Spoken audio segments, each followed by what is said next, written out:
Bennett Hargrave didn't just leave her at the altar. He picked up the microphone. He turned to face 300 guests in silk and diamonds, cleared his throat like a man about to give a toast, and told the woman standing beside him in a handmade gown, the woman who had spent her last $4,000 on this wedding, that he could not marry her. Not because he didn't love her, because she wasn't good enough for his family's future. Lydia Marsloto stood there with flowers in her hands while the room went completely silent, and then not silent at all because phones came out and whispers started, and somewhere near the back, a woman actually laughed. If you've ever been humiliated by someone you trusted with everything, stay with me. Because what happens next will change how you think about power, dignity, and who really gets the last word. Subscribe to this channel right now. Hit that like button. And drop your city and country in the comments below. I want to see exactly how far this story travels. You will not want to miss what comes next. The morning of her wedding, Lydia Marlowe burned her left hand on the curling iron. It wasn't a bad burn. A thin red line across 2 fingers, already blistering by the time Mallory Quinn slapped her hand away and wrapped it in a cold cloth. Mallory said it was nerves. Lydia agreed. She should have paid more attention to the fact that her body was already trying to warn her. She had been awake since 4:30. Not the pleasant, anticipatory kind of awake, the grinding, shallow-breathed kind where you keep running arithmetic in your head at 3 in the morning. $4,200 on the dress, $1,400 on flowers, $2,800 on the venue deposit.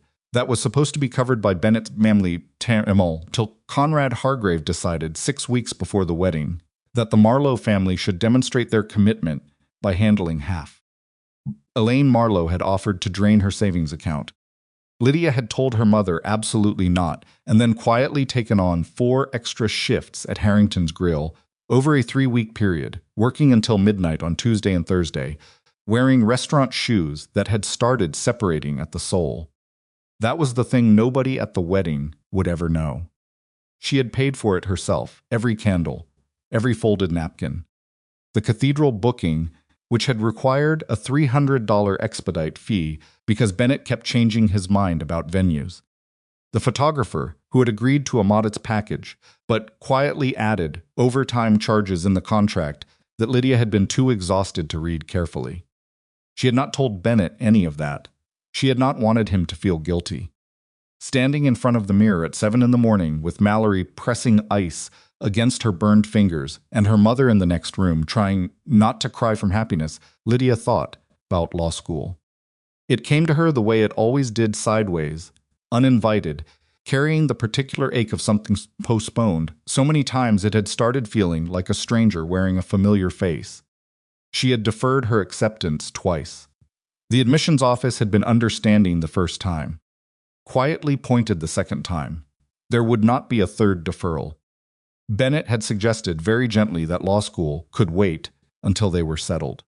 Until his father's Senate campaign concluded. Until the right moment.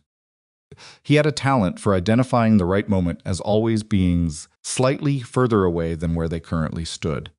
Mallory had called him a beautiful vacuum, once charming, well-lit, and containing absolutely nothing. Lydia had defended him. She thought about that while Elaine helped her into the dress. The dress was the one thing Lydia had refused to compromise on. Ivory silk, clean lines, no excess ornamentation. A local seamstress named Dora had made it over 6 weeks and charged her below market rate because she said Lydia had the kind of face that deserved a dress made with care. Lydia had cried in Dora's fitting room and pretended she was only reacting to the pins. Elaine's eyes went wet when she saw her daughter fully dressed. She didn't say anything for a long moment, just put both hands on Lydia's face. "You look like your father would have been proud," she said. That was the last good moment of the morning. The cathedral was exactly what Conrad Hargrave had wanted it to be, a statement about family position rather than a celebration of 2 people. 300 guests filled the pews, most of whom Lydia had never met. Donors, political allies, people whose names appeared on buildings and whose faces appeared in local news profiles. The Marlowe guests, Elaine, Mallory, Lydia's cousin Dana, 4 co-workers from Harrington's Grill, occupied 2 rows near the back and looked like people attending a foreign embassy event. Lydia walked the aisle on Elaine's arm. She focused on breathing. She noticed Ben's expression when she appeared at the end of the aisle, and she spent the rest of her life analyzing what she had actually seen there versus what she had chosen to believe she was seeing. Later, she would call it calculation, wearing the costume of emotion. At the time, she told herself it was love. He looked good. He always looked good.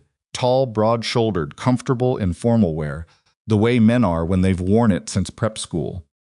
His dark hair was cut clean. His cufflinks were his grandfather's.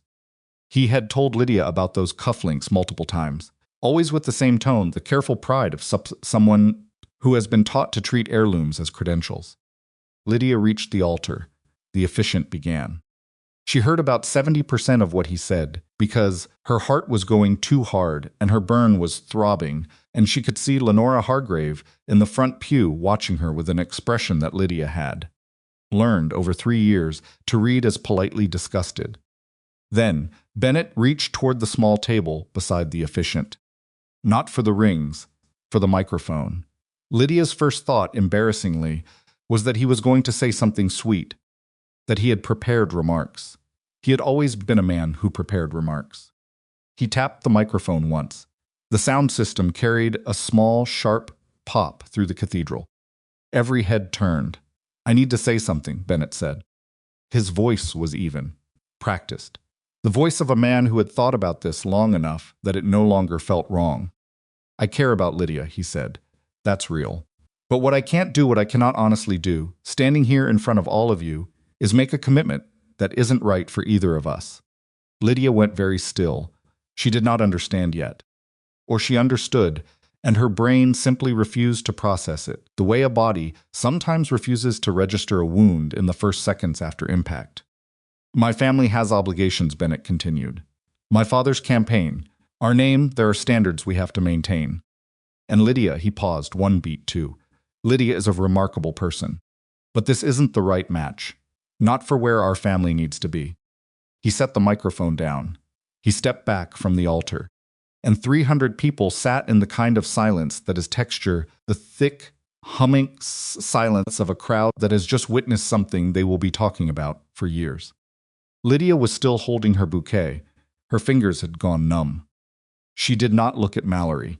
She did not look at her mother. She looked at Bennett, who had the decency to look uncomfortable, but not the courage to look sorry, and she understood with the sudden nauseating clarity of someone who has just seen a long con from the outside that this was not a crisis. This was a conclusion. He had never intended to marry her. Or he had intended it until the political winds shifted, and then he had stopped intending it, and simply not told her. Phones were out. She could see the small blue-white glow of screens across the pews, people capturing her, and that was when the shame hit not a wave, but a landslide. Because she understood that this moment would outlast the cathedral, outlast the dress, outlast everything she had worked to build around this day. Lenora Hargrave in the front pew did not look shocked. That was the detail that broke something in Lydia's chest. Lenora looked like a woman who had been waiting for a delayed train and was relieved it had finally arrived. Mallory said her name from somewhere behind her. Lydia heard it the way you hear sounds underwater. She put the bouquet down on the altar steps. She turned away from Bennett Hargrave. And then she walked. Not gracefully. Not with dignity intact and chin raised like the heroine of a better story. She walked the way a person walks when their legs are doing the job entirely, without instruction from their brain, mechanically, unevenly, catching the heel of one shoe against the hem of her dress and hearing something tear and not stopping, pushing through the heavy side door rather than the main aisle because her body understood instinctively that she could not walk back down that same aisle with 300 pairs of eyes tracking her every step. The door was heavy. The handle caught her palm wrong, and she felt the skin tear a small injury, the kind you don't notice until you look down and find blood. November air hit her face. Boston in November is not a gentle thing. The wind came off the street without apology, slamming into the white silk of her dress and tearing the veils sideways. Her hands were shaking. Her palm was bleeding through the torn glove. She stood at the top of the cathedral steps with absolutely no idea where to go. and that was the most honest measure of the situation she had nowhere. The apartment she had lived in for the past year was filled with Bennett's furniture, Bennett's books, Bennett's carefully organized life. Her savings were gone. Her mother needed help with medical costs that had been quietly accumulating for the past 2 years. Law school had been deferred twice. She was 27 years old, standing on cathedral steps in a torn dress, bleeding through her glove, with nowhere to go. She sat down, not delicately. She just folded at the knees and sat down on the top step like someone whose strings had been cut. A sound like green wood splitting, and she pressed her bleeding hand against the silk at her knee and looked at the street below and tried to figure out what a person does when the last 3 years of their life turn out to have been a campaign strategy. She heard the door open behind her. She assumed it was Mallory. It was not Mallory. The man who came through the door did not rush. He walked down 2 steps and stopped, and when Lydia looked up, she saw a stranger, perhaps 35, dark-haired, wearing a charcoal suit that had nothing theatrical about it, no visible effort. He was looking at her with an expression she couldn't immediately name. Not pity, not fascination, something more measured than both. He reached into his breast pocket and removed a white linen handkerchief. He crouched down not all the way, one knee, keeping himself level with her, and without asking permission, he took her bleeding hand and pressed the cloth against the cut. She should have pulled away. She didn't. "You're bleeding," he said. "I noticed," she said. She did not ask who he was. Her brain was still 3 steps behind the present moment. She was focused on his hands, the steadiness of them, the complete absence of urgency in how he held her hand. "Lydia," he said. She looked up. "My name is Roman Vescari." The name meant nothing to her. She would learn later what it meant to most of Boston, but at that moment it was just a name said by a stranger crouched on cathedral steps in November, and she was bleeding and cold and had nothing left to lose. "How do you know my name?" she asked. "I was invited," he said. "By who?" "Conrad Hargrave owes me money," Roman said, as if this explained the entire situation, which it did not. "I have been monitoring his campaign finances for several months." "You appeared in my investigator's reports repeatedly." Lydia stared at him. "You had me investigated." "No," he said. "I had Conrad investigated." "You were peripheral at first." "At first. You became less peripheral," he said. It was the strangest conversation she had ever had. She was sitting on stone steps in a ruined wedding dress with a sister's handkerchief around her hand, and he was speaking to her like someone continuing a business discussion rather than encountering a woman in obvious crisis. "Why are you here?" she said, "right now. Today." Roman was quiet for a moment. "Because I wanted to see Conrad's face when the cameras started," he said, "and I arrived early enough to see something else instead. Me falling apart. You holding together," he said, until the doors. She looked down at the handkerchief. The bleeding had already slowed. "You saw him do it," she said. "Yes, and you're not inside being shocked or taking pictures or—" "I am not interested in what happens inside that building," Roman said. She looked at him. "Then why are you out here?" he said. "Simply, because you are." The door burst open behind them. Mallory, flushed, still clutching a small purse that she'd grabbed while running, dress shoes slapping against stone. She stopped when she saw the stranger. Her expression went from frantic to suspicious in under a net, was one of the things Lydia had always loved about her. Lydia. Mallory came down the steps and put herself between Lydia and Roman with the practiced ease of someone who has spent years being slightly protective of the people she loves. "Who is this?" "Roman Vescari," Roman said. He didn't stand. He handed Mallory's gaze back to her evenly. "I didn't ask you," Mallory said. "Mallory," Lydia said. "Don't Mallory me. We are leaving. Right now. I've got the car 2 blocks. I need you to listen to me," Roman said. His voice didn't rise. It didn't sharpen. It simply carried a weight that made Mallory stop in the middle of her sentence. And later, she would tell Lydia that she'd never fully understood the phrase commanding presence until that afternoon on the cathedral steps. "I have a proposition," Roman said. He was looking at Lydia. "And I'm asking you to hear it before you decide anything." Lydia said nothing for a moment. The cold was working through the dress now. Her hand had stopped bleeding. Behind them through the cathedral doors, she could faintly hear movement, people talking, gathering, probably already sending pictures to their networks. "You have 30 seconds, she said. Something shifted in Roman's expression. Not a smile, exactly. The suggestion of one. "I need a wife," he said. "Specifically, I need a wife who appears in public beside me over the next several months. For business reasons I will explain in detail if you agree to a full conversation. In exchange for this arrangement, I will clear your debts, fund your law school education, ensure your mother's financial security for the foreseeable future, and provide you with a permanent legal residence and personal income that requires nothing from you except your presence at scheduled events." He paused. "I will not ask you to share a bedroom. I will not ask you to pretend emotion you don't feel. I will not ask you to stop working or studying or pursuing whatever you were planning to pursue before today." Mallory made a sound that was something between a laugh and a noise of genuine alarm. Lydia looked at Roman for a long time. "You are a complete stranger," she said. "Yes," he said. "You're asking me to marry you?" "Yes." "On the steps of the church, where I just got left at the altar." "I'm aware of the timing," he said. Is that intentional?" "Somewhat," Roman said. "The timing was not my first choice. My first choice was a scheduled meeting next week, where I would have made this proposal without the backdrop of your humiliation. Today altered the circumstances." Lydia thought about her mother's savings account and the medical bills in the kitchen drawer. She thought about the law school acceptance letter she kept in her bedside table underneath the copy of her lease agreement. She thought about the message Conrad Hargrave had sent to his son 6 weeks before the wedding, a message that Roman would later show her that read, "Polling with blue-collar sympathy, voters has peaked. The Marlowe Association is no longer an asset. Begin transition." She didn't know about that message yet, but some part of her body had been reading the subtext of her relationship for months, which was why she had not slept past 4:30 a single morning in the last 3 weeks. "Who are you?" she said. "Actually, I own several companies," Roman said.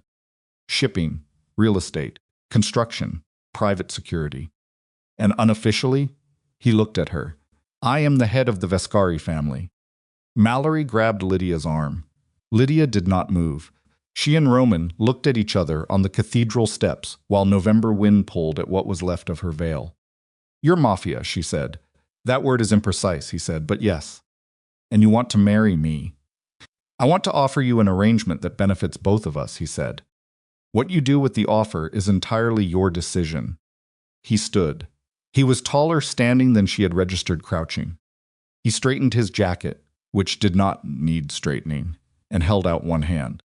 "Come, have a conversation," he said. "If you decide to walk away, I will drive you and your mother and your friend wherever you need to go, and I will cover your immediate expenses regardless of your decision. No strings." Mallory's grip on Lydia's arm tightened. "This is insane," she whispered. Lydia looked at Mallory.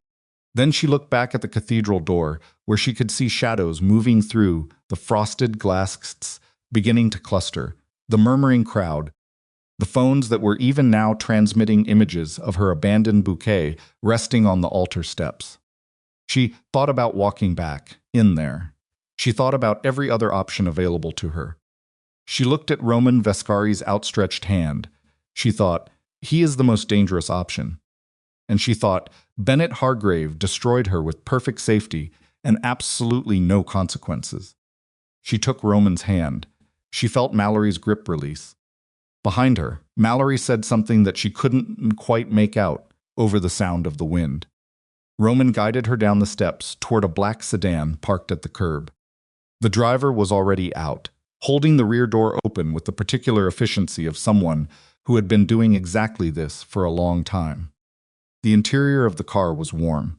Lydia settled into the seat, and the door closed behind her, and through the tinted window she watched the cathedral recede as the sedan pulled smoothly into traffic. Her dress was torn. Her palm had a thin, dried line of blood across it. The handkerchief was still wrapped around her fingers. Roman settled into the seat across from her without urgency. "You want to know what I actually know about you," Lydia said. "I want you to ask," he said. "Then start talking," she said. "And don't leave things out to make yourself sound reasonable." If you're asking me to consider this, I need the actual picture. Roman looked at her for a moment. Then he began. He told her about the Hargrave investigation.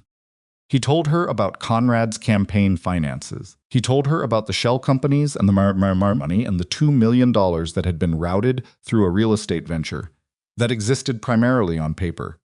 He told her about the internal campaign communications. His investigators had intercepted the careful, bloodless language of political consultants discussing Lydia Marlowe as a demographic asset with a shelf life.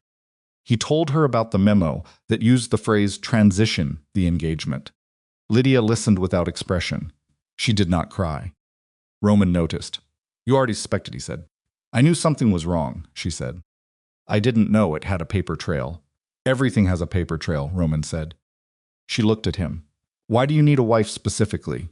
She said. Why not just a business associate, a publicist? Because there are people in my world who will not take my legitimacy seriously unless they see evidence of stability, he said. A wife is visible in ways a publicist is not. Marriage is a statement of permanence. And me specifically? He was quiet for a moment. Because when I read the investigation reports, he said, I expected to find someone who had attached herself to a wealthy man and was living comfortably on his position. Instead, I found a woman working midnight shifts in worn-out shoes, studying for an exam she'd deferred twice, sending half of every paycheck to a mother who doesn't know how bad the medical bills actually are. Lydia's jaw tightened. You went through my finances. Yes, he said. I'm not going to pretend otherwise. That's a violation. It is, he said. I'm not asking you to forgive it. I'm asking you to understand that it's also why I'm sitting here instead of on a flight to Milan. Lydia stared at him. You were going to leave the country. After the fundraiser, he said. I had other business. Then the reports came in and He stopped. Something in his expression shifted in a way that looked less deliberate than his other expressions, as though he had briefly forgotten he was being watched. I rearranged the timeline. Because of me. Because I was curious, he said. I am still curious. The sedan moved through Boston traffic. Through the window, Lydia watched the city, doing what it always does, indifferent, continuous, full of people going places. None of them knew what had happened in that cathedral. By tomorrow, some of them would. The internet was already doing its work.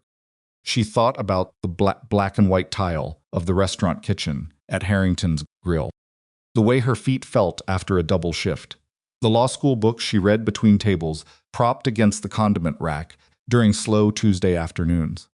She thought about walking into that cathedral this morning, believing she was finally done fighting uphill. She thought about Bennett's voice on the microphone. Not the right match, not for where our family needs to be. If I do this, she said, I want the contract in writing, before anything is signed. Everything you said on those steps, the education, my mother's security, the personal account, no conditions on my career. All of it, agreed, Roman said. And I want my own lawyer to review it, she said. Not yours, agreed, he said again. And if at any point it becomes clear that you've been dishonest about the terms, then the arrangement ends, and you keep everything you've already been given, he said. That clause will be in the contract. She looked at him. You already drafted it, she said.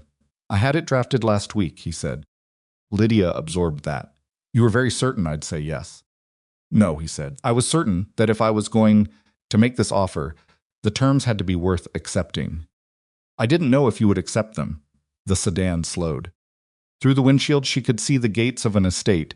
She didn't recognize stone walls, iron, a long driveway lined with bare trees. The place had the settled permanence of somewhere that had been built to outlast the people inside it. Where are we? She said. Ravenhurst, he said. My home. The gates opened. Lydia watched the estate come into view through the window. Somewhere behind her, the cathedral, the shattered champagne glass she didn't know about, yet the dropped bouquet. The 300 witnesses, all of it was still happening. Still being recorded. Still moving through the city's memory, like a stone dropping through water. She pressed Roman's handkerchief against her palm. The bleeding had stopped a long time ago. She was still holding it anyway. The car stopped. The driver opened her door. Lydia Marlowe stepped out onto the gravel drive of Ravenhurst Estate in a torn wedding dress with blood on her glove and absolutely no plan for what came next. Roman came around the car and stood beside her. He did not offer his hand this time. He waited. That was the first moment. She understood something about him that she would keep learning for a long time afterward, that Roman Vescari, who controlled almost everything in his world, had made a habit of waiting for her specifically. She walked toward the front door. He walked beside her. Neither of them spoke. The cold November air followed them all the way to the threshold. The first thing Lydia noticed about Ravenhurst was the silence. Not the comfortable kind. The managed kind, the silence of a place where noise had been deliberately removed. The way you'd remove a sharp object from a room before bringing someone dangerous into it. The entrance hall was high-ceilinged, stone-floored, lit by fixtures that gave off warmth without warmth, if that made any sense, which it didn't until she was standing inside it and feeling the contradiction physically. Her heels clicked against the floor, and the sound went nowhere. A woman appeared from a hallway to the left mid-60s, compact, wearing dark clothing that was practical rather than formal. She moved like someone who had learned long ago that efficiency was more useful than ceremony. "Mrs. Vescari," the woman said. Lydia stopped walking. The title landed on her like cold water. She wasn't Mrs. Vescari. She was Lydia Marlowe in a ruined dress who had agreed to a conversation in a car, and somewhere between the cathedral steps and this entrance hall, the gap between those two things had apparently collapsed without her noticing. She looked at Roman. He was already looking at her. "Maribel," he said, "this is Lydia. She'll need a room prepared and a change of clothes." "Already done," Maribel said. Lydia absorbed that. "Already done." She turned to Roman fully. "You told her to prepare a room before you spoke to me on those steps." "Yes," he said, and clothes in my size. "You were that certain." "I was that prepared," he said. "There's a difference." "Explain the difference to me," Lydia said, "because from where I'm standing it looks identical." Roman was quiet for a moment. Around them the house maintained its careful, managed silence. Somewhere deeper in the building, she could hear a door close not loudly, but definitively, the way doors close in places where people have learned to move without disturbing things. "I prepared for the possibility," Roman said. "I did not assume the outcome. But you had my size. I had your size because my investigators documented your life in detail," he said. "Including your clothing purchases. I am not going to pretend that's normal." "It isn't." She stared at him. "You're very calm about admitting that." "Would you prefer I perform discomfort I don't feel?" Lydia thought about Bennett, who had performed warmth convincingly for 3 years. "No," she said. "Actually, I wouldn't." She followed Maribel upstairs. The bedroom was on the east side of the house, large, simply furnished, nothing theatrical about it. A dark wood wardrobe stood open, showing clothes in neutral tones, sizes that would fit her, fabrics that were good without being ostentatious. There was a window that looked out over a garden that had gone to its winter bones, bare branches against gray sky. Maribel set fresh towels on the bed and moved toward the door. "The bathroom's through there," she said. "Dinner's at 7. Mr. Vescari keeps that." "Does he keep a lot of things?" Lydia said. Maribel paused at the door. "He keeps what matters to him," she said. "He's not fussy about the rest." "What matters to him?" Maribel looked at her with the expression of a woman who has answered many questions and chosen carefully which ones to actually respond to. "You'll learn that yourself," she said, and left. Lydia stood alone in the room. She looked at the clothes in the wardrobe. She looked at the window. She looked at her own hands, one with dried blood at the palm, both of them trembling slightly in the way hands do when the adrenaline has burned off, and the body is trying to figure out what normal feels like now. She sat down on the edge of the bed. She did not cry. She had spent the car ride not crying, and she was committed to the pattern now. But she thought about calling her mother, and then understood that she had absolutely no idea what to say. "Hi, Mom. The wedding didn't happen. I'm in a Mafia boss's house. I'm considering a contractual marriage. Don't worry." She put her phone face down on the bed and did not pick it up for an hour. When she finally showered and changed into a dark gray sweater and straight-leg trousers from the wardrobe, both fit perfectly, which she found unsettling in a way. She couldn't entirely articulate. She went looking for Roman. She found him in a room off the main hall that was clearly a working office, not a decorative one. Files on the desk, 2 screens. Man she hadn't seen before standing near the door, who clocked her immediately and stepped back but did not leave. Roman looked up when she entered. "The contract," she said. "You said it was drafted." He opened a desk drawer and removed a document, perhaps 12 pages, bound simply. He held it out. She took it. She stood there and read it. All of it. Every page. Roman did not speak, did not check his phone, did not indicate by any movement that her reading time was inconvenient. The man near the door shifted his weight once. Roman looked at him and he went still. The contract was precise. Unusual in its precision, actually, she had read enough legal language in her preparation for law school to recognize when terms had been written carefully, versus when they had been written to sound careful while hiding exits. This had no exits. Every commitment Roman had made on the cathedral steps was here in clean, enforceable language. Education funded. Elaine's account supported through a protected financial vehicle that Lydia could verify independently. Personal allowance. No cohabitation requirement. No physical conditions.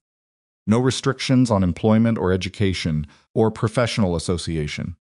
And then the clause he had mentioned, the one he said he had added personally. The party of the second part retains full autonomous authority over her educational pursuits, professional development, personal relationships, financial decisions, and geographic movement. The party of the first part agrees to make no claim on these domains and to take no action, direct or indirect, that restricts or influences the exercise of this autonomy. She read it twice. Then she looked up at Roman. "Your lawyer must have hated writing this," she said. "He questioned it," Roman said. "What did you tell him?" "I told him to write it anyway." She looked back at the page. "This is legally binding," she said. "Yes, if you violate it. Then you have grounds for immediate dissolution, and you keep every financial arrangement already in place," he said. "That's on page 9. She found page 9. "Read it." "Why?" she said. He looked at her. "Why does a man who controls everything around him write himself a contract that legally prevents him from controlling me?" Roman was quiet for long enough that she thought he might not answer. "Because I have watched men use power against the people closest to them for my entire life," he said. "My father, my uncle, men I grew up respecting who turned out to be architects of other people's cages." He paused. "I did not want to build a cage and call it a marriage."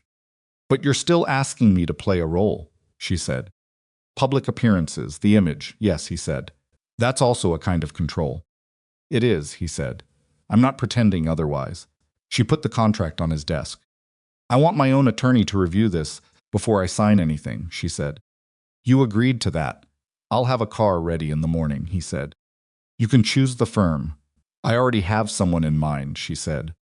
She didn't, actually, but she would by morning. Roman nodded once and returned to his files. She stood there for a moment, not sure why she was still standing there. "The man by the door," she said. "Is he here all night?" "Silas rotates his people," Roman said, without looking up. "You'll always have someone in the hall. So you won't see them most of the time." "I'm being guarded," she said. "You're being protected," he said. "Those are different things." "Explain the difference," she said, "since apparently that's something you like to do." Roman put down what he was reading and looked at her. "A guard keeps you contained," he said. "Protection keeps other people away. You can walk out that door right now, and Silas's people will follow you to make sure you're safe and then wait outside while you do whatever you need to do. And if I don't come back, then you don't come back," he said. "And I honor the financial terms regardless." She looked at him for a moment. "You keep saying that," she said. "Because I mean it," he said. She left the office, in the hallway, and leaned against the wall and breathed slowly. The house settled around her, its sounds, its rhythms, the distant movement of people going about the business of maintaining a place like this. Somewhere outside, she heard a door open and close. Footsteps on gravel. She thought about Mallory.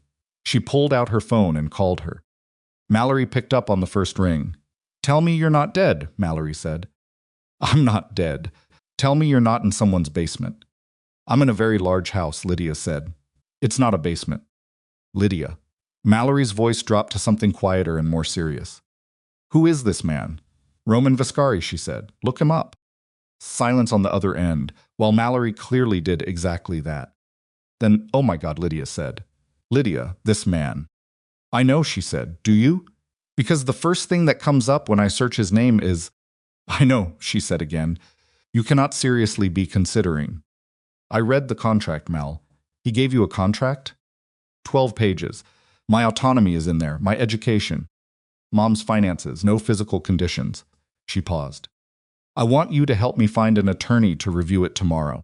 Mallory was quiet for a long time. Your mother called me, she said finally. Lydia closed her eyes. What did you tell her? That you were safe and with a friend and needed some space today, Mallory said. She doesn't. She's okay, Lydia. She just wants to hear from you. I'll call her tonight. What are you going to tell her? The truth, Lydia said. Part of it. Which part? The part where I'm not going back to the apartment, and I'm not going to be okay for a while, but I'm safe. She pressed her palm flat against the wall. The rest comes later. Mallory exhaled. The kind of exhale that contains a full argument compressed into one breath. Find me an attorney, Lydia said. Someone good. Someone who does not have any connection to Bennett or Conrad or any Hargrave-adjacent business. I will, Mallory said. But Lydia, I know what I'm doing. Do you? Lydia looked down the hallway, toward the light coming from under Roman's office door. Not entirely, she said, but I know what I'm not doing. I'm not going back to a man who scheduled my humiliation between campaign events. Mallory didn't answer that. Find me the attorney, Lydia said. I'll text you in the morning. She hung up and called her mother. That conversation took longer.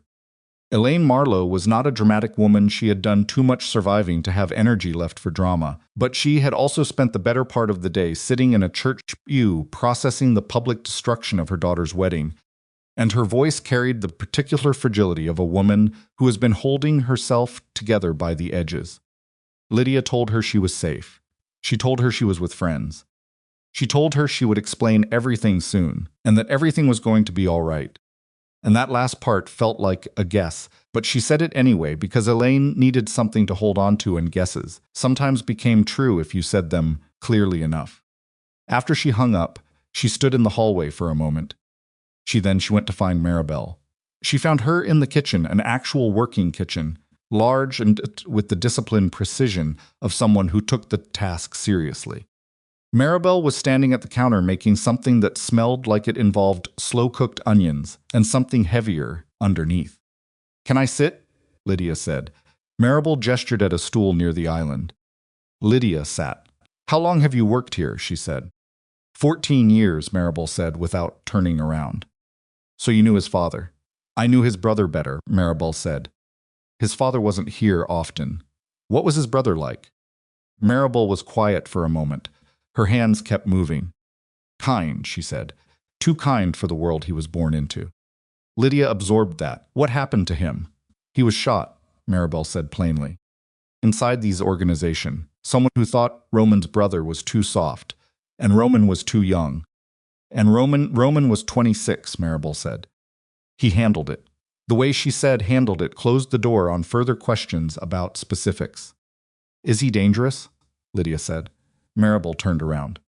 She looked at Lydia with the steady, appraising look of a woman who had watched many people try to read a complicated man and get it wrong. He's not cruel, she said. That's different from safe. Don't confuse the two. I'm not. You look like a woman who is deciding whether to trust someone she probably shouldn't trust yet, Maribel said. That's accurate, Lydia said. Maribel turned back to the stove. Then trust what you can verify, she said. And verify as much as you can before you sign anything. Sound advice, Lydia said. I've been giving it for 14 years, Maribel said. He rarely takes it. Dinner was at 7, as Maribel had said. Roman kept his schedules. They ate at a table that could have seated 12 and sat at one end of it, close enough to talk without raising their voices, far enough that nothing about the arrangement felt falsely intimate. The food was direct and good, nothing architectural about it, no performance. Someone in this house knew how to cook for people who actually ate. Roman ate like a man who had worked through the day and was refueling rather than dining. Lydia ate like a woman who had not had a full meal since the morning before her wedding. For the first 10 minutes, they didn't speak. Then, Roman said, "The contract clause about your autonomy. You want to know why I added it? I asked you earlier," she said. "You gave me an answer." "I gave you part of one," he said. She looked at him. "The full answer," she said. He set down his fork. "When my investigators started sending me the reports," he said, "I expected the usual picture. Woman attaches to wealthy man, lives comfortably off his position, spends his money, maintains his image. I've seen that arrangement many times. And instead I read about a woman who turned down Bennett's offer to reduce her work hours because she didn't want to be financially dependent on someone she wasn't married to yet," he said. "Who used her breaks at a restaurant to study for an entrance exam she'd already passed. Who paid for her own wedding because accepting his family's money felt like debt she didn't want to carry." Lydia was very still. "Those are private things," she said. "Yes," he said. That's not normal information to have about someone." "No," he said, "it isn't. And instead of deciding that was a sign to stop investigating me, you became more interested," he said. "I'm not defending it. I'm explaining it. What's the difference today?" He looked at her.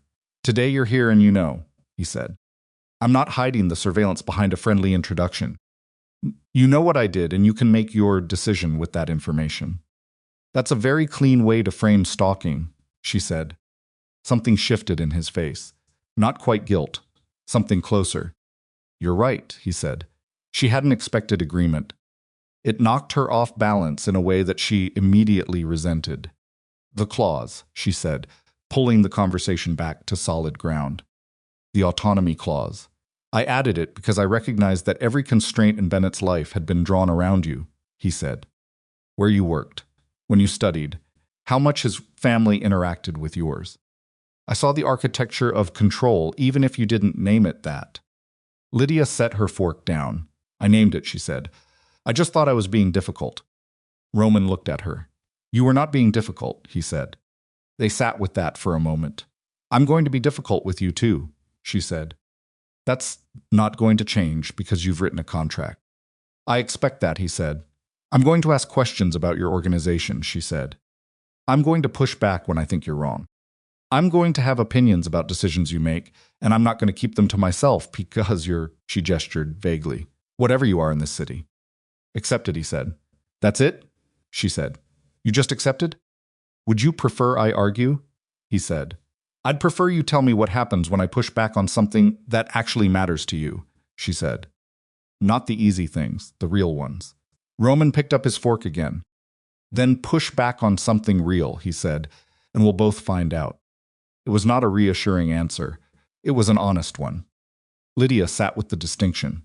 3 days later, beneath the bare trees at the east edge of Ravenhurst's property, Lydia Marlowe signed the reviewed contract. Mallory had found a sharp-eyed attorney named Clara Fenwick who had spent 4 hours with the document and emerged with 6 amendments, all of which Roman accepted without counter-argument and became, on paper, and then before a small gathering of witnesses, whose faces she was still learning, Lydia Vescari. The ceremony took 11 minutes.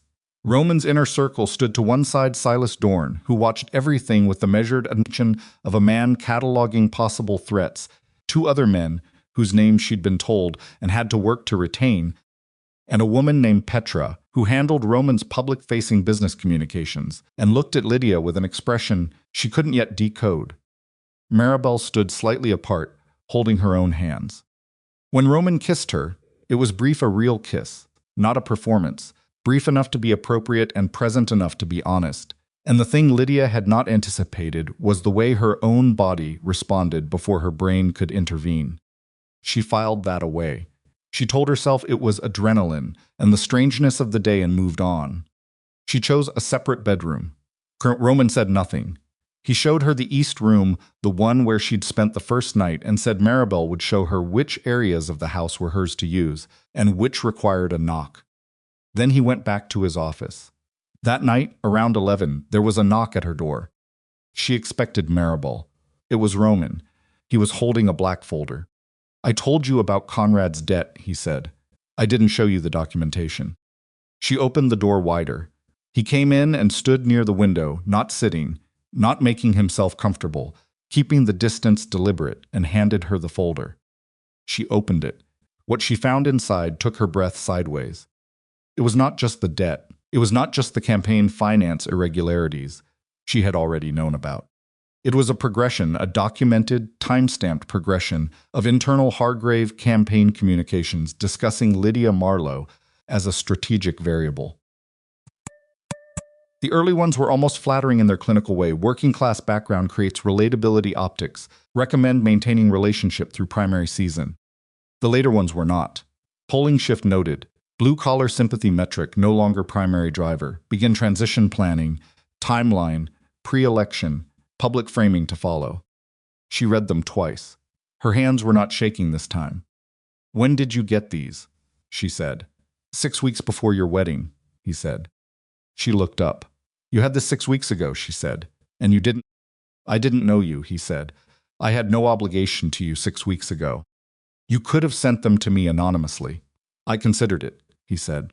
I decided it wasn't my place to end your engagement from a distance. That decision belonged to you. Except Bennett ended it, she said. In a cathedral. With a microphone. Yes, Roman said. That was not what I anticipated. She closed the folder. What was the plan, she said. Before today. What were you going to do with this? Conrad's fundraiser is in 2 weeks, he said. I plan to attend. To make the debt public in a setting where his donors would hear it directly. To let his political infrastructure collapse around him. And me? You would have been married to his son, he said. I assumed you would separate from him afterward, when the full picture became clear. You assumed I'd find out and leave, she said. Yes, he said. I assumed correctly, I think. Just not in the order I expected. She looked at the folder in her hands. You're still going to that fundraiser, she said. Yes, he said.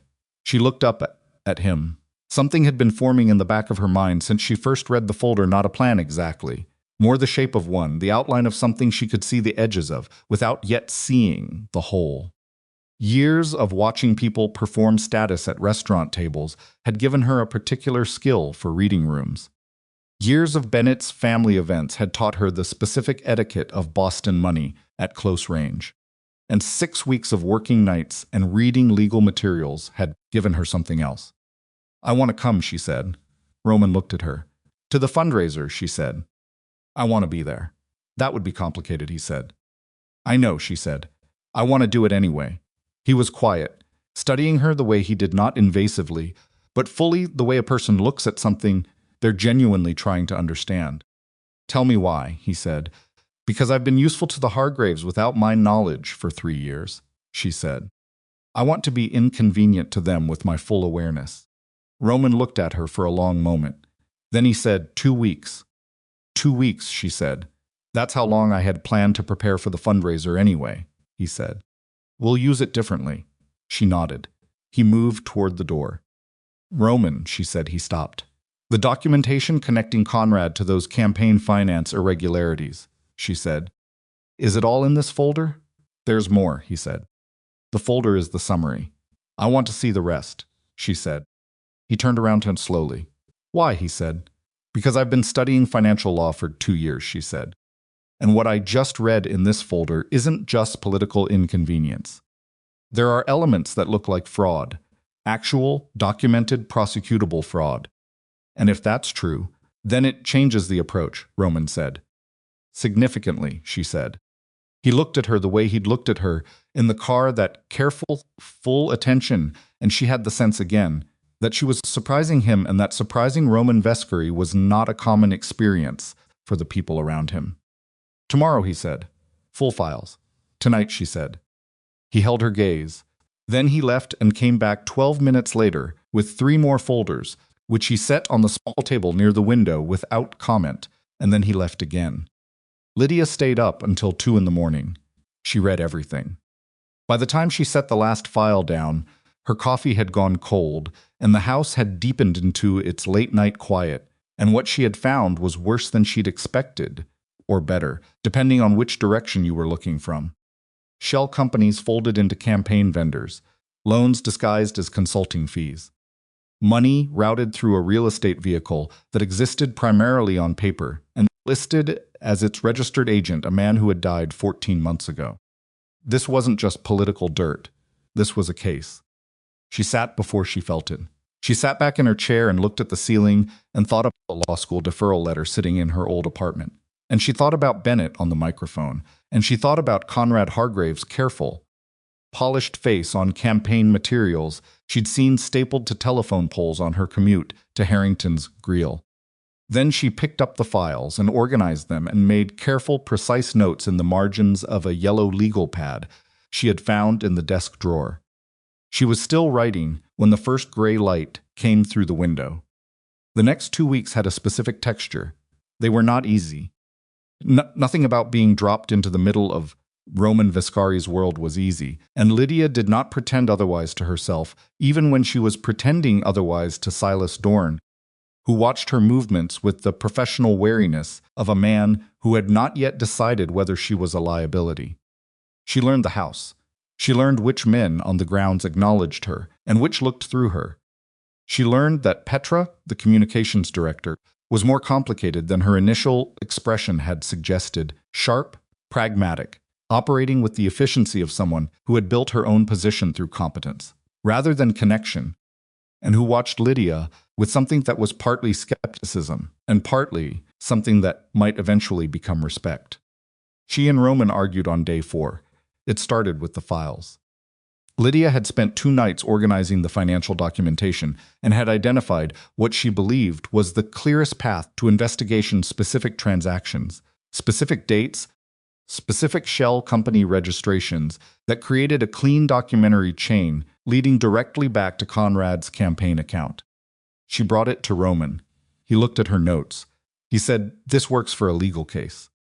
It does not work for Friday." "What happens Friday?" she said. "I have a meeting with 2 of Conrad's major donors," he said. "Men who are currently under the impression that their money is supporting a legitimate campaign. I plan to show them the debt documentation and allow the natural consequences to follow. And instead," she said, "I want to use your analysis," he said. Expanded. "You want to show them the fraud evidence," she said. "If it's as solid as you're suggesting, it's solid," she said. "But Roman, if you use this in a private meeting with Conrad's donors, you're using it as leverage, which changes what it is." He looked at her. "It becomes a weapon instead of evidence," she said. "Evidence belongs to investigators. A weapon gets used by whoever's holding it." "I am someone who uses weapons," he said. His voice was flat. "Not aggressive, just a fact." "I know," she said, "but if we use this as a weapon, Conrad becomes a man who was targeted by Roman Vescari. And that story lets him survive." Roman was still. "If an investigator finds this independently," she said, "Conrad becomes what he actually is. A man who committed fraud. There's no Vescari story to hide behind." Roman looked at his desk. She could see something working in his expression, not concession, not agreement, something harder than both. The particular tension of a man who has spent his adult life solving problems through one method, being asked to put that method down. "The donors meet on Friday," he said. "Postpone it," she said. "I don't postpone meetings." "Postpone this one," she said. "Lydia Roman." Her voice was level but not soft. "I'm telling you that the approach you're planning will produce a smaller outcome than the approach I'm suggesting. You told me you became interested because I was smarter than you expected. Act like you meant that." The silence in the room was the specific kind that happens when something lands squarely. Roman looked at her for a long moment. "Friday becomes Monday," he said finally. "I need 2 days to redirect the approach." "Thank you," she said. He looked at her as though she had said something unexpected. "What?" she said. "No one tells me to postpone meetings," he said. "I just did," she said. "Yes," he said. And there it was again, that suggestion of something in his expression, barely there, gone before she could name it. She went back to the files. The fundraiser came. Lydia stood in front of the mirror in the bedroom and looked at herself in the midnight blue silk and the heirloom diamonds, old pieces, heavy and serious. the kind that carried the weight of multiple generations without apologizing for it, and she looked completely unlike the woman who had stood in an ivory dress 9 days earlier. That woman had been hoping. This one knew exactly what she was walking into. Marable appeared in the doorway. "He's waiting downstairs," she said. Lydia took one breath. She went downstairs. Roman was in the hall. He looked at her, and something happened in his face that was more direct than his usual expressions, unguarded. For 1 second before the composure returned. "Ready," he said. Not a question. "Ready," she said. The drive to the fundraiser was quiet. Silas sat in the front. Roman sat beside her. The city moved past the windows. 3 blocks from the venue, Roman said. "When we get inside." "I know what to do," she said. He looked at her. "Do you trust me?" she said. He was quiet for a moment. "Enough," he said. "It's honest," she said. "It's what I have," he said. The car stopped. The door opened. Lydia stepped onto the sidewalk outside the most expensive fundraiser Boston's political season had produced, in a dead woman's diamonds and borrowed silk, with a Mafia boss's hand at the small of her back, and a folder of fraud evidence that 3 investigators and 1 sharp-eyed attorney had impotently confirmed was airtight. She thought about the cathedral steps. Then she stopped thinking about them. The doors opened and Lydia Vescari walked in. She saw Bennett before he saw her. He was standing near the bar with a champagne glass in his right hand, talking to someone she didn't recognize, wearing a tuxedo and the comfortable authority of a man who had never spent a night wondering if the rent would clear. Then his companion's eyes moved past him. Bennett turned. The champagne glass left his hand. It hit the marble floor and detonated a sharp, clear, carrying sound that cut across 4 nearby conversations and made heads turn. 2 weeks earlier, Lydia had stood surrounded by the sound of her own life breaking apart. Now Bennett Hargrave stood in crystal wreckage, and Lydia did not stop walking. The sound of shattered crystal had barely finished traveling across the ballroom when Lydia felt the room shift. Not dramatically, not the way rooms shift in movies, where everyone turns in slow unison and the music cuts and the air goes electric. It was quieter than that, and more total, the kind of shift that happens in the nervous system of a crowd when something unexpected has occurred and no one yet knows what it means. Conversations didn't stop. They stuttered. Eyes moved. The particular social radar of Boston money, finely calibrated over generations to detect threats to the established order, began rotating in their direction. Roman's hand was still at the small of her back. He didn't rush her. She didn't rush herself. Bennett was standing in his own wreckage champagne, spreading across pale marble, crystal fragments catching the ballroom light, and his face was doing something she had never seen it do in 3 years. It wasn't embarrassment. It was closer to the expression of a man who has opened a door, expecting a familiar room, and found instead that the room has been entirely rearranged by someone who understood its contents better than he did. She walked toward him. Roman came with her, not ahead of her, not steering beside her, which she noticed and which mattered. Bennett's companion had stepped back. "Smart instinct," Lydia Bennett said. His voice was controlled. Almost. I wasn't told you'd be here," she said. "No, I imagine not." He looked at Roman. Something moved through his face that was not quite fear and not quite anger, and was probably some compound of both that didn't have a clean name. "Vescari," he said. "Bennett," Roman said. He made the name sound like nothing at all, which was considerably more devastating than making it sound like something. A waiter appeared with a cloth and crouched to begin gathering crystal. The small efficiency of it, the way the hotel staff absorbed the disruption, without pause made Bennett's discomposure more visible by contrast. He had nothing to do with his hands. He reached for a fresh glass from a passing tray and held it without drinking. "You look well," Bennett said to Lydia. The words cost him something. "I know," she said. He blinked. She had spent 3 years softening herself around Bennett's discomfort. The reflex was gone.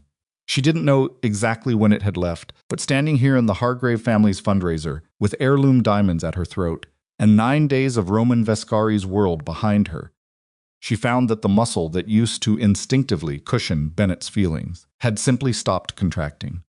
"I think we should talk," he said, privately. Not His eyes moved to Roman again.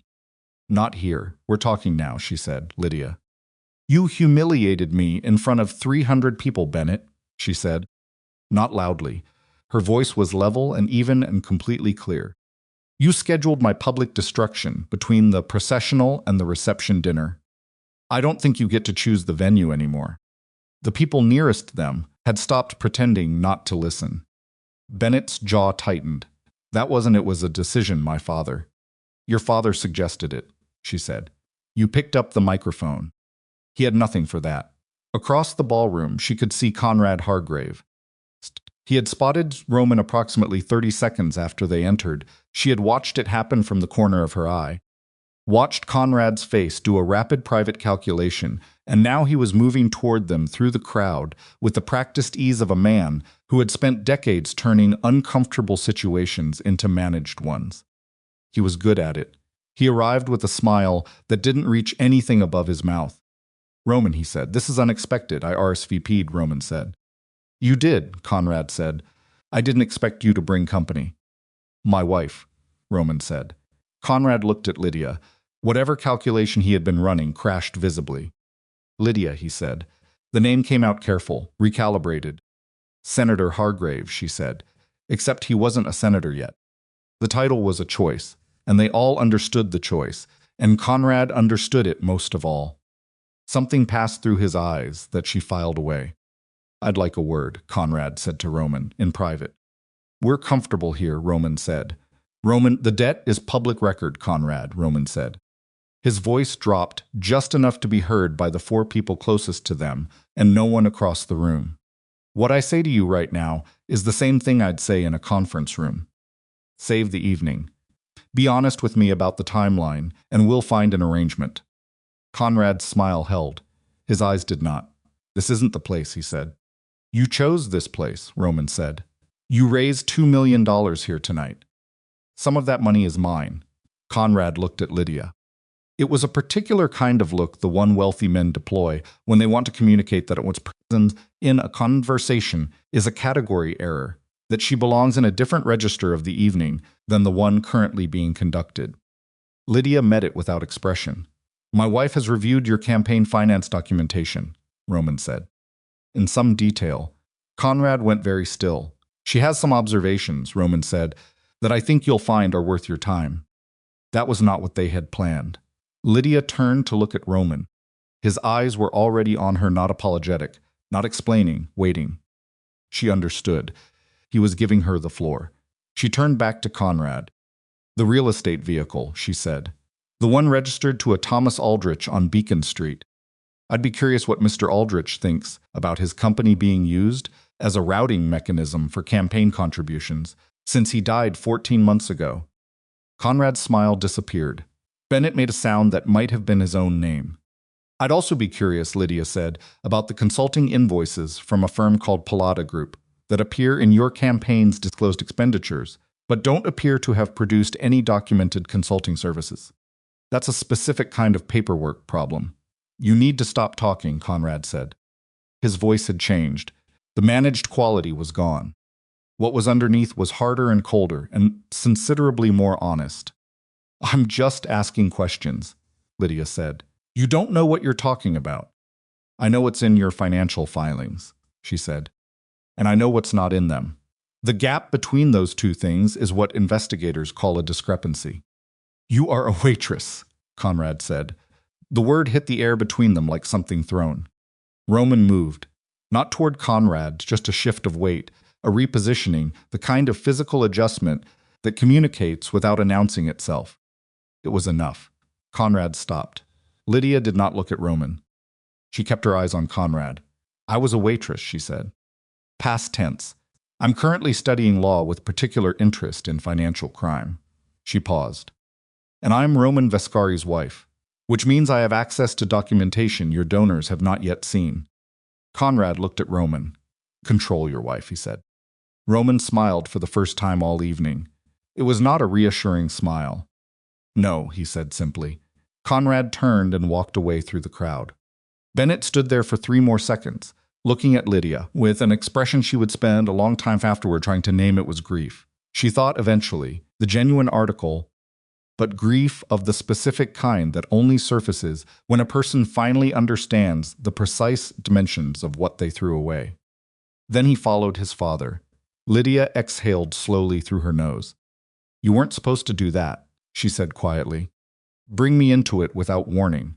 "No," Roman said. "You improvised. You were standing next to me and Conrad was looking at you like you were furniture," he said. "I made a decision. We talked about this approach," she said. I said we let the documentation go through legal channels," he said. "Tonight was something else." She looked at him. "What was tonight?" "Conrad needed to know you exist," Roman said.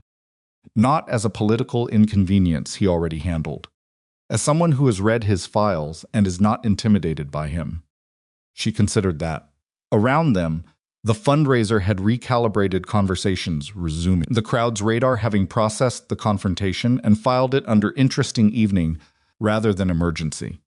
3 people had approached Roman in the 10 minutes. Since Conrad walked away, all of them with the particular casual-seeming intent of people who want to be near information before it becomes public. Roman handled them efficiently and briefly. Lydia watched him work. She had seen powerful people at Bennett's family events. Senators, executives, the particular Boston aristocracy that ran on inherited money and carefully maintained connections, and she had learned their tells.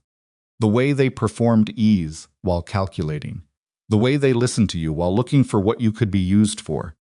Roman was different in a way that took her a moment to locate. He already knew what everything was worth. He wasn't calculating in the moment because he had done the calculation long before arriving. He moved through the room like a man who had read the map before leaving the house. She filed that too. They stayed 90 minutes, long enough to have been seen. Long enough for Conrad's discomfort to have been witnessed by the people whose opinions of him constituted his political infrastructure. Not long enough to suggest they were there for the party. In the car going home, Lydia was quiet for most of the drive. Then she said, "He called me a waitress." "I heard," Roman said. "You moved when he said it," she said. "Yes," he said. "Why?" He was quiet a moment. "Because I have heard that tone used by men to make women feel like they are trespassing in conversations that belong to them," he said. "I don't like the tone." She looked out the window. "I handled it," she said. "I know," he said. "I know you did." "You don't have to protect me from words, Roman." "No," he said. "But I can dislike them on your behalf." She didn't answer. She sat with the strange weight of having someone be angry on her behalf at a thing that had hurt her, when for 3 years she had trained herself to explain to herself why things that hurt her weren't actually that bad. The next morning broke cold and clear.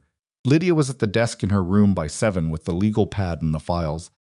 Working through the Palada group documentation again, she had an idea about the invoicing structure that she wanted to develop before she brought it to the attorneys Clara Fennick had connected her with. The work felt good.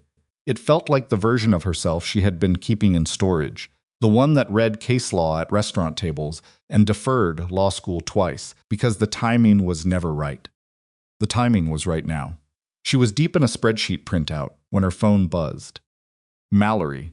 She picked up. "There's something you need to see," Mallory said. No greeting. Mallory only skipped greetings when she was worried. "What?" "It's online," Mallory said. "Someone at the fundraiser last night." "Send me the link," Lydia said. It came through 30 seconds later. She opened it. The video was 47 seconds long, taken on a phone from perhaps 15 feet away, partially obscured by 2 intervening guests, audio imperfect but decipherable. It showed Lydia facing Conrad Hargrave, Conrad's face going pale, and Lydia's voice coming through in fragments registered to Thomas Aldrich, died 14 months ago, consulting invoices discrepancy. The caption read, "Mafia wife confronts Senate candidate about campaign finances at his own fundraiser." It had been online for 4 hours. It had 200,000 views. Lydia sat very still. She read the comments below. She knew she shouldn't. She did anyway, and found the full range of human interpretation compressed into a scrolling column of text. Some people thought she was heroic. Some people thought she was a criminal's mouthpiece. Some people were debating whether she was real, or an actress hired for a stunt. A significant portion were discussing what she was wearing. Several were discussing Roman. Several more were discussing the Vescari family in ways that were specific enough that she understood they were not guessing. She put the phone down. She picked it up again and called Clara Fenwick. Clara had already seen it. "Tell me about your exposure," Lydia said. "You stated documented facts in a semi-public setting," Clara said. "That's not legally actionable on its own. The question is what the Hargraves do next. What would you do next if you were them?" "I would be talking to my own attorneys right now," Clara said. "And I would be making decisions about whether to get ahead of the financial documentation story or wait to see if it develops.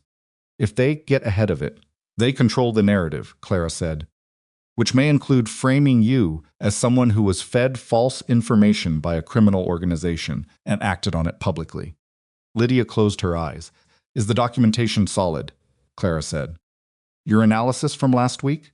"Yes," Lydia said. "It's solid."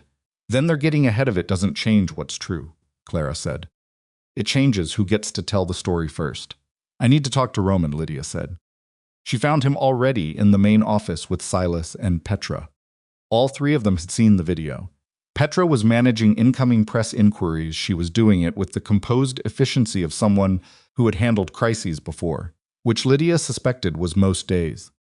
"The attorneys," Roman said when he saw her. "Clara." "I spoke to her already," Lydia said.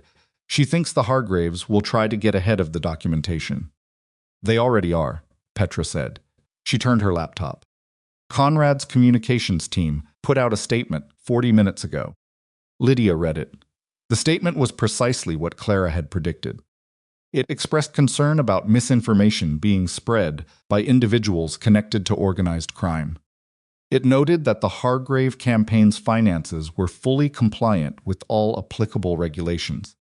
It suggested that the incident at the fundraiser was an orchestrated intimidation attempt by parties with financial interests in disrupting Conrad Hargrave's campaign.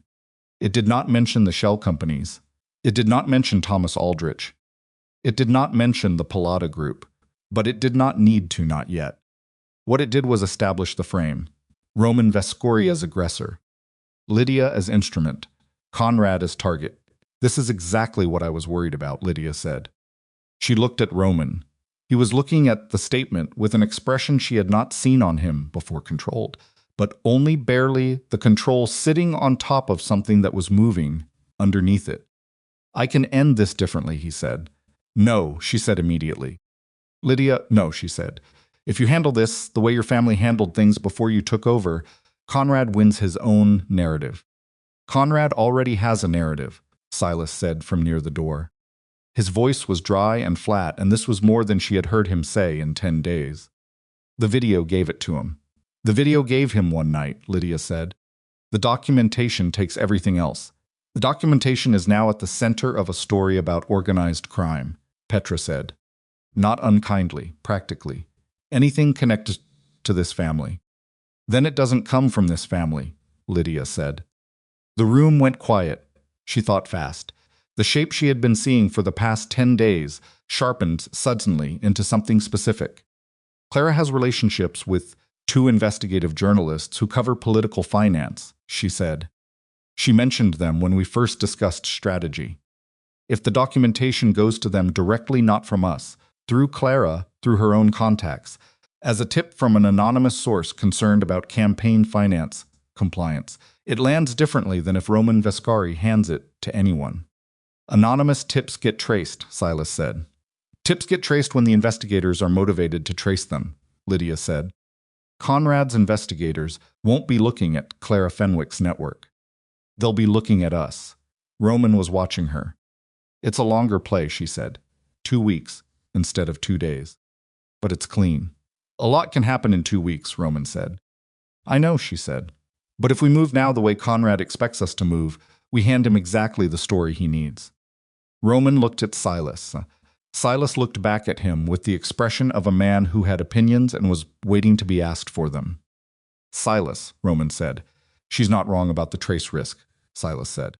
"But there's something she doesn't know." Lydia looked at him. Silas looked at Roman. Something passed between them, the specific shorthand of 2 men who have worked together through serious things and have developed a language for the worst of them. "Tell her," Roman said. Silas straightened. Vittorio has been contacted by Conrad's people, he said. The name meant nothing to Lydia yet. Then Roman said, my uncle, and the nothing became something. When? Roman said to Silas. 3 days ago, Silas said. We confirmed it this morning. What kind of contact? The kind you have when you want to know if someone can be useful to you, Silas said. Conrad's people reached out through a third party. The conversation was exploratory. No commitments confirmed. What does Vittorio want? Roman said. His voice had changed. Not louder, flatter. The flatness of some pressing something large. The same thing he's wanted for 2 years, Silas said. To have a conversation about direction. Direction, Roman said. The organization's direction, Silas said. Specifically, its direction away from the choices you've been making. Lydia looked at Roman. His jaw was set. His hands were flat on the desk. He was looking at Silas with the full attention of a man processing information that is not surprising and is still painful. Vittorio is your uncle, Lydia said. He's inside your organization. He helped run it before I took over, Roman said. He controls several older factions, and he's talking to Conrad. Yes, Roman said. Why would Conrad want anything from Vittorio, she said. Because Conrad needs the debt removed, Silas said. And Vittorio has the authority to authorize that removal if he has control of the relevant accounts. He doesn't have that control, Roman said, not loudly. Like a correction. He's suggesting to Conrad that he might obtain it, Silas said. The silence in the room was different now. Lydia felt it the specific quality of a situation that has just expanded beyond its previous edges. She had walked into this room with a plan for managing a news cycle and a senator's press statement. She was now standing inside a conversation about a power struggle inside a criminal organization that had just made contact with the man she was trying to help bring down. She looked at Roman. His face told her what she needed to know. He had known Vittorio was unhappy. He had not known Vittorio had moved. How long? Roman said to Silas. The conversation with Conrad's people was 3 days ago, Silas said. But Vittorio's been positioning for longer. 6 weeks, minimum. 6 weeks, Roman said. Since before the wedding, Silas said. Roman looked at the desk. A muscle worked in his jaw. He knew about the proposal, Roman said. He knew I was going to approach Lydia. He knew something was changing, Silas said. He doesn't like change. Lydia sat down, not dramatically, just the body's honest response to a large amount of new information, a need to reorient to a different gravity. She thought about the contract clause, the autonomy provisions, the attorneys and the careful legal scaffolding Roman had built before he spoke to her on the cathedral steps. She thought about Maribel saying, he's not cruel, that's different from safe. Splitting. She thought about a man who had watched his father and brother die inside their own organization and had spent the years since then trying to move it somewhere different, and whose uncle had apparently decided that moving it somewhere different was not a change he was willing to absorb. Vittorio thinks I'm the reason, she said. Both men looked at her. He thinks I'm why Roman is changing direction, she said. He thinks if I weren't here, Roman's direction was already changing before you arrived, Roman said. His voice was controlled. Vittorio knows that. It's not about you specifically. It's about what I represent, she said. Neither man disagreed. She looked at Roman. What does he actually want? She said. Not the general direction conversation. What does he want right now, this week, from the contact with Conrad? Roman looked at Silas. Silas said, we believe he offered Conrad protection from the debt in exchange for information about your activities. Specifically, he paused. Specifically information about the documentation. Where it is, who has it, what form it's in. Lydia went still. He wants to know what we have, she said. He wants to know what you have, Silas said. The files you reviewed, your analysis. Whether it's been copied and where the copies are. The room was very quiet. She thought about the legal pad with her handwritten notes. The annotated copies of the financial filings. The summary document she had begun drafting for Claire's journalist contacts. She thought about which parts of the estate she had used as workspace. She thought about Maribel, who was the only person who had seen her working late in the kitchen, who had offered coffee without asking questions, who, had she pushed the thought away immediately, It was unworthy and probably wrong, and she noted that it had arrived anyway. Silas, she said, how secure is the documentation right now? The original files are in Roman's safe, Silas said. Your copies. My room, she said, and I emailed a summary to Clara 3 days ago. Clara's email is not our concern, Silas said. It's beyond Vittorio's reach. Your copies in the room are potentially accessible. Potentially, she said. Meaning what exactly? Silas looked at Roman. Roman said, meaning Vittorio has people inside this house. The sentence arrived without drama. It sat in the room with the density of something very heavy dropped from a short distance. Lydia did not react immediately. She had learned in the past 10 days that her first reaction to this kind of information was less useful than her second one, and her second one required a breath between them. She breathed. Who? She said. We don't know yet, Roman said. Silas has been running the trace since this morning. Since this morning, she said. The video went up 4 hours ago. You've been running a mole trace since this morning. The video confirmed a suspicion we already had, Silas said. Someone communicated your movements at the fundraiser to Vittorio's people in real time. The positioning of Conrad's communications response was too fast for it to have been based only on public observation. Conrad's team put out that statement 40 minutes after I saw the video, Lydia said. The statement was drafted last night, Silas said. Before you were home. That landed. She looked at Roman. They knew what happened at the fundraiser. Before we were back through the door, she said. Yes, he said. Which means someone in the car, she said. Or someone at the estate who was informed while we were still in the car. Or someone who had the fundraiser room under surveillance that we weren't aware of, Roman said. We're running all 3 possibilities simultaneously. Lydia pressed her palms against the tops of her thighs. She thought about what this meant for the documentation strategy. If someone inside Ravenhurst had access to her workspace, if Vittorio knew the specific contents of her analysis, the companies she had identified, the chain she had traced, then the anonymous tip route through Clara was potentially already compromised. Conrad's attorneys would know what was coming before it arrived. The plan was not dead, but it had just become something she would have to rebuild from inside, a house she could no longer fully trust. She stood up. I need to move the documentation, she said. Already in process, Silas said. Not by you, she said. Both men looked at her. Not by anyone in this house until you know who it is. I'll move it myself. To Clara directly. Physical copies, hand-delivered this afternoon. You're not moving through the city alone right now, Roman said. I'm not asking to go alone, she said. I'm asking to be the one who handles the documents.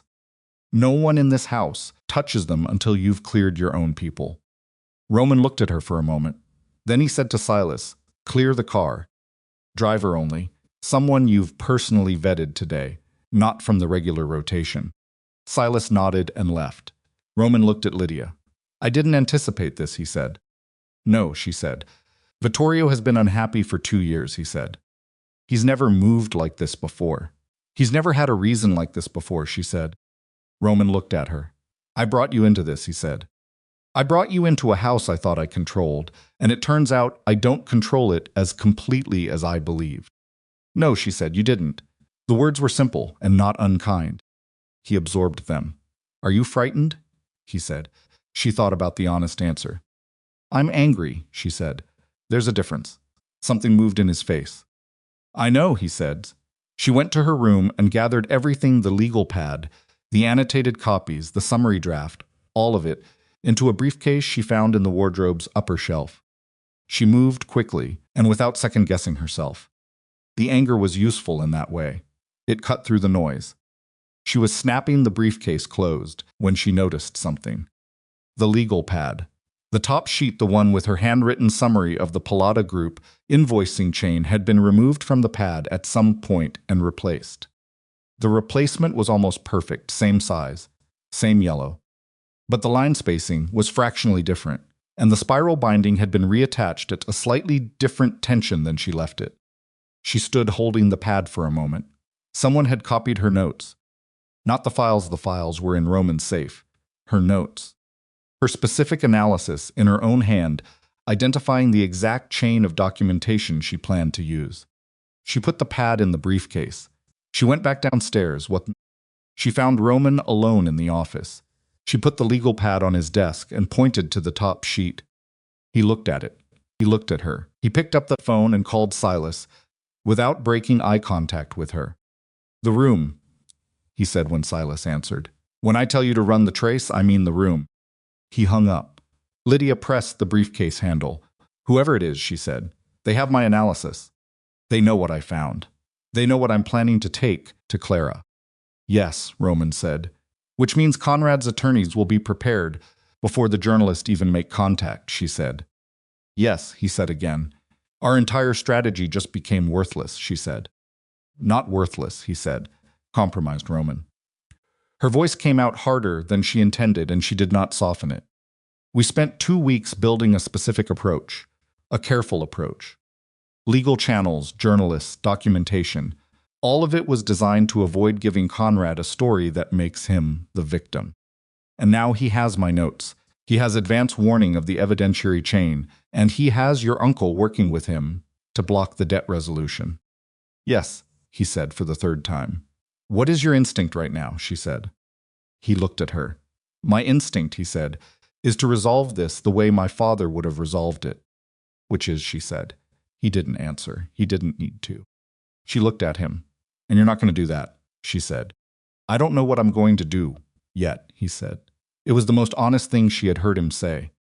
"Then we figure it out," she said. "Together. Before Vittorio moves again, before Conrad's attorneys file anything preemptive, before whoever is inside this house has another opportunity to feed information out." Roman stood up. He came around the desk and stopped in front of her. He looked at her with an expression that was worn through to something real, not the composed, measured surface she had learned to read, but the thing underneath, which was a man standing at the edge of 2 different versions of himself, trying to figure out which one he still was. "I need to confront Vittorio," he said. "I know," she said. "When I do," he said, "it won't be quiet." "I know that too," she said. "You should not be present," he said. "Probably not," she said. He looked at her briefcase. "Get the documentation to Clara," he said. "Today. Don't go back through the main entrance when you return. Silas will arrange a secondary route." She picked up the briefcase. "Roman," she said. He was already moving toward the door. He stopped. "When this is over," she said, "I want the full accounting. Everything Vittorio has been doing, everyone inside this house who's been involved, every piece of information that's gone out." "You'll have it," he said. "I'm not asking as your wife," she said. "I'm asking as the person whose work just got stolen out of her room." He turned and looked at her. "I know the difference," he said. Then he walked out. Lydia stood in the office alone with the briefcase in her hand and the legal pad sent inside it, and the full understanding that the careful plan she had constructed over 2 weeks, the clean plan, the legal plan, a sound like splitting the plan that was supposed to prove something about who she was and what she was capable of, had just been gutted from the inside by a man she had never met, working with the senator whose political career she was trying to dismantle, through contact inside the house she was living in. She thought about the cathedral steps. She thought about how certain she had felt, standing outside this office 2 weeks ago, that she had found the ground under her feet. She picked up her phone and called Clara. "I'm coming to you," she said. "Today, in person. What happened?" Clara said. "The plan changed," Lydia said. "We need a new one." She walked to the door. Somewhere in this house, in a room she had walked past, at a table she had eaten near, through walls, she had trusted someone had made a decision that had just dismantled everything. And what Lydia Marlowe understood, walking out into the cold corridor of Ravenhurst with a stolen plan in a briefcase and no road left on the map she had drawn, was that the woman who could be outmaneuvered by this was the woman she used to be. The car ride to Clara Fenwick's office took 22 minutes. Lydia counted them. Not because she was watching the clock, she wasn't. Her phone was face down in her lap, and she was watching the city move past the window, with the specific attention of someone using visual input to keep their thoughts from running ahead of what they actually knew. She counted because counting was something to do with the part of her brain that wanted to spiral, the part that kept returning to the image of the legal pad with its replaced top sheet the fractionally different line spacing, the reattached spiral binding. Someone had been in her room, someone who lived in that house, or moved through it freely enough to access her workspace, make copies of her handwritten notes, replace the page with sufficient care that it would pass a casual inspection, and return everything to its original position. The precision of it bothered her more than the violation itself. Silas had put her in the car with a driver named Garrett, mid-30s, quiet, the kind of quiet that comes from training rather than temperament, and two other men in a separate vehicle, following at the distance, where their presence was security rather than spectacle. She had the briefcase on the seat beside her. She kept one hand on it the way people keep a hand on something they've nearly lost once and don't intend to lose again. Clara's office was in a building near the financial district, the kind of building that announced competence rather than wealth, which Lydia had noticed the first time she visited and had found reassuring. Clara Fenwick herself was a small woman with large glasses and the particular energy of someone who had built her career on the assumption that preparation was the only reliable advantage. She was waiting in the lobby when Lydia came through the door. She looked at Lydia's face. She said, "Conference room." Now they went upstairs. Clara closed the door, and Lydia opened the briefcase and started talking. She laid it out systematically, Vittorio's contact with Conrad's people, the mole trace Silas was running, the replaced page in the legal pad, the timeline of Conrad's press statement relative to their departure from the fundraiser. Clara listened without interrupting, which was one of the things Lydia had come to depend on about her. She absorbed information the way good lawyers absorb it, completely and without editorializing until she had the whole picture. When Lydia finished, Clara was quiet for a moment. Then she said, "The summary document I received from you 3 days ago." "Yes," Lydia said. "You're concerned it's been compromised." "I'm concerned whoever copied my notes has enough of the evidentiary chain to give Conrad's attorneys a preview," Lydia said. "Not the full documentation, but enough to anticipate the argument." "Anticipation is a problem," Clara said. "I know. If they know the chain we're building, they can begin constructing alternative narratives for each link before we present it," Clara said. "The Pallotta Group invoicing, the Aldrich registrations. They have enough to work backward," Lydia said. "Yes." Clara took off her glasses and cleaned them, which Lydia had learned was what she did when she was thinking hard about something she didn't yet want to say. "The journalists," Clara said. "I made preliminary contact 3 days ago. Off the record, the interest is real, both of them. But if Conrad's people file a preemptive statement that characterizes this as a Vescari-orchestrated campaign, it changes the journalist's position. They can't run a story that looks like it originated from organized crime interests. Then we need to move faster than they can file," Lydia said. "The documentation is in this briefcase," Lydia said. "Physical copies, everything I analyzed.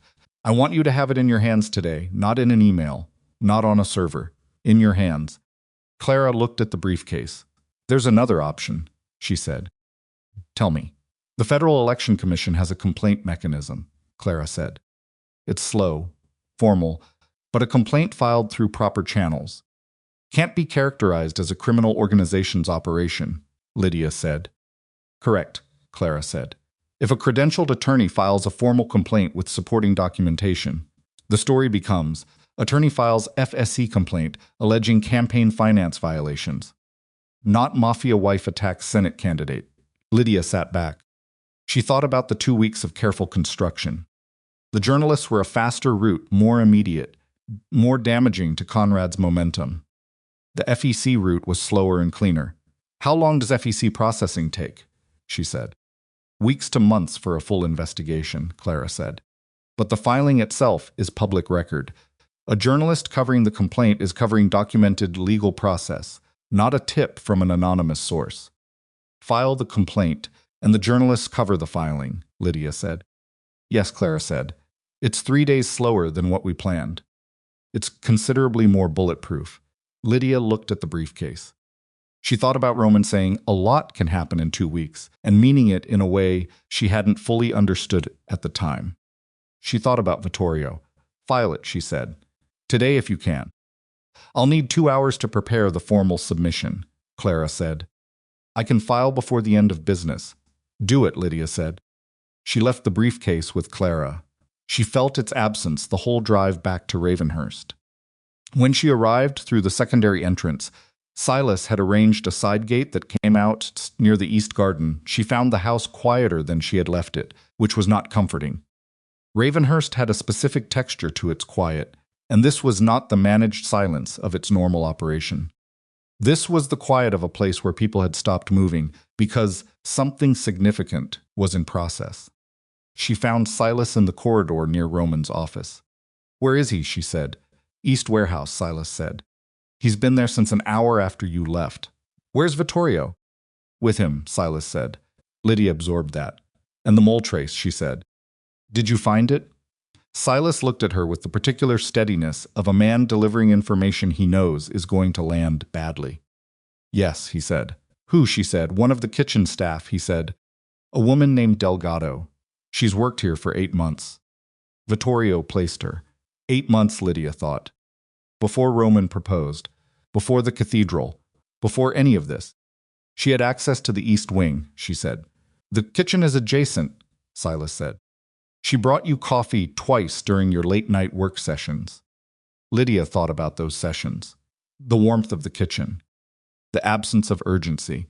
Trusting the space because Maribel had seemed to trust it. She pushed the thought flat. "Is she still in the house?" she said. "No," Silas said. "She left this morning before we confirmed." "We know where she went. Leave her," Lydia said. "She's not the problem. Vittorio's the problem." Silas looked at her. "You should wait here until Roman." "Where's the East Warehouse?" she said. "Lydia, Silas." She looked at him directly. "He's confronting his uncle. Alone. In a place where the rules of this organization say that this kind of confrontation ends one specific way. And I need to be there before it gets to that point." With respect, Silas said, "You don't know what the rules say." "I know Roman has spent 2 years trying to change them," she said. "And I know that's harder to do alone." Silas looked at her for a long 3 seconds. Then he said, "Car now." The East Warehouse was 20 minutes outside the city, a legitimate Vescari Dominion shipping facility that also served purposes the public filings didn't document. The building was large and cold, and the parking area held 6 vehicles when they arrived, including a black car. Lydia recognized as Vittorio's from the one time she had seen it at Ravenhurst, when Vittorio had come for a dinner that Roman had not told her about in advance, and that had lasted less than 40 minutes. Silas told her to stay in the car. She got out of the car. He made a sound of controlled frustration and fell into step beside her. The warehouse's main floor was partially lit, overhead industrial lights, the kind that leave pools of shadow between them. The sound of the building's infrastructure, running behind the silence of people who have stopped talking. She smelled cold metal and something industrial, and underneath both of those things the specific tension of a room full of men who are waiting for something to be decided. There were perhaps 12 men visible. They tracked her immediately. None of them moved. None of them spoke. They watched her the way the men in this world had watched her since she first arrived at Ravenhurst, assessing, categorizing, arriving at conclusions she wasn't always shown. Roman and Vittorio were at the far end of the space. She saw Roman first. He was standing very still, which she had learned meant the opposite of calm. His jacket was off. She didn't know when or why. His sleeves were rolled. His posture was the posture of someone who has been standing in place for a long time and has not lost 1 degree of focus. Roman Vescari was perhaps 60, broad-shouldered, gray-haired. A face that had once been handsome was now just formidable, carrying the particular authority of a man who had operated inside this world for decades and had outlasted most people who had come at him directly. He was sitting in a chair that someone had placed in the middle of the warehouse floor, which struck Lydia as a specific and intentional gesture. Vittorio, making himself comfortable in a space that Roman controlled as a statement about who actually held the weight here. He saw Lydia before Roman did. Something happened in Vittorio's expression that was part contempt and part something she couldn't name, recognition, maybe, of what her presence meant. Confirmation of the thing he had been arguing.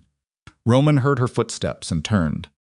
His face, when he saw her, did something that moved through 3 expressions. In approximately 2 seconds, relief, sharp concern, and then the controlled return of a man who had been managing a very delicate situation and has just had the variables change. Lydia, he said, not angry, not quiet, just her name with all of its implications. I'm not leaving, she said. He looked at Silas. Silas spread his hands slightly, which apparently communicated everything necessary. Vittorio laughed. It was a short sound, without warmth the laugh of a man who has just seen his argument, proved by the argument's evidence, walking through the door. There it is, Vittorio said. He spoke with an accent that sat lightly on his English, the Italian of a man who had grown up between two languages and wore the seam between them comfortably. Your wife arrives to make your decisions. She makes her own decisions, Roman said. He hadn't looked away from Vittorio, and yet here she is, Vittorio said. When you are about to make the most important one. She can be here, Roman said. Vittorio looked at Lydia. Not with hostility, exactly. With the careful attention of a man examining something he has been underestimating and reconsidering. You found the girl we placed, Vittorio said. Yes, Lydia said. And the documentation, he said. You moved it this morning, she said. He studied her. Where, he said. Somewhere you can't reach, she said. Vittorio smiled. The smile had nothing of warmth and everything of acknowledgement, one strategist reading another's position. You filed something, he said. Not a journalist. Something more formal. He watched her face. Yes. I see that and I'm right. You're good at reading people, she said. I've been doing it for 40 years, he said. Longer than you've been alive. And yet you contacted Conrad Hargrave, she said, who is about to face a formal FEC complaint supported by documented evidence of campaign finance fraud. That seems like a miscalculation for a man with 40 years of experience. Vittorio's eyes narrowed. You moved fast, he said. I learned from the situation, she said. He looked at Roman. She's quick, he said. Almost approving. Almost, I know, Roman said. Quickness isn't enough, Vittorio said. His voice dropped. The conversation they had been having before Lydia entered had been closer to the surface. She realized they had covered the formal ground already. The positions had been stated, and what remained was the thing underneath them, which was not about her or Conrad or documentation. It was about Roman. You are not your father, no, Roman said. Your father would not be standing in this warehouse talking, Vittorio said. Your father would have ended this conversation before it needed to happen. My father is dead, Roman said. His methods died with him. His methods kept this family alive for 30 years. His methods killed my brother, Roman said. The warehouse went still. Vittorio's face moved, something crossed it that was real and complicated. And for a second, Lydia saw a man who was not simply a power structure, but a person who had also loved someone and lost him, and had managed to arrive at a different conclusion about what it meant. Marco died because he was soft, Vittorio said. His voice was flat. Not cruel, factual, in the way of a man who has long since stopped allowing himself to feel the cruelty of the fact. Marco died because someone in this organization decided he was too soft to protect himself, Roman said. The same someone who is currently making alliances with a corrupt politician to undermine his nephew. Vittorio stood. He was not a small man. Standing, he took up the space of someone who had spent decades being the largest presence in a room. I have watched you dismantle what your father built, Vittorio said. Operation by operation, connection by connection. Influence that took 30 years. I know what it took, Roman said. I was there. Then you know what you're throwing away. I know what I'm choosing to leave behind, Roman said. That's different. Is it? Vittorio looked at Lydia. And how much of this choice is yours? How much of what you're choosing to leave behind? He put the phrase on like it was something borrowed and poorly fitted. Is this woman's influence? All of it is mine, Roman said. Then you were already weak before she arrived, Vittorio said. The sentence was designed to land. It landed. Lydia watched Roman absorb it, watched the stillness in him flex under the impact and hold. If choosing not to run this organization the way it was run when it killed my brother is weakness, Roman said, then yes. I was already weak. Vittorio shook his head. You think you can clean this family, he said. Legitimate the businesses. Move away from the operations. He made a gesture that dismissed everything Roman had been building. What, a businessman, a husband, something your wife won't be ashamed of. I'm not ashamed, Lydia said. Both men looked at her. She had not planned to speak. The words came from somewhere more direct than planning. I'm not ashamed of him, she said. I'm not asking him to clean himself up for my benefit. He made these decisions before I arrived, and you know that because your people were watching this house for 6 weeks before I was ever in it. She looked at Vittorio steadily. You're not angry about me. You're angry because he was already changing, and you couldn't stop it. And I'm a convenient target for anger that has nowhere better to go. Vittorio looked at her for a long moment. You're brave, he said. I'll say that. It's not bravery, she said. I just don't have the same history with this room that everyone else here has. I'm not afraid of what you think of me. You should be, he said. Probably, she said. But I'm standing here anyway. Vittorio looked at Roman. She goes, he said. That's my condition. She leaves this house, leaves this arrangement, and we have a real conversation about the organization's future. She's my wife, Roman said. She's a liability, Vittorio said. She has been from the first day. You know it. Your men know it. The contacts you've spent 20 years building know it. She filed a federal complaint this afternoon that will dismantle a United States Senate campaign through legal process, without a single shot or threat, Roman said. Tell me again about her being a liability. Vittorio's eyes moved to Lydia. She said nothing. She let Roman's words stand without adding to them. The choice, Vittorio said. He was still looking at Lydia but speaking to Roman. The family or this woman? Your uncle or a wife you've known for 3 weeks? What we built or what she's building you into? That's not the choice, Roman said. It is, Vittorio said. That's exactly what it is. The choice, Roman said, is between who this organization has been and what it could become. You were part of it becoming something. You can be part of it becoming something else. That's the only choice I'm offering.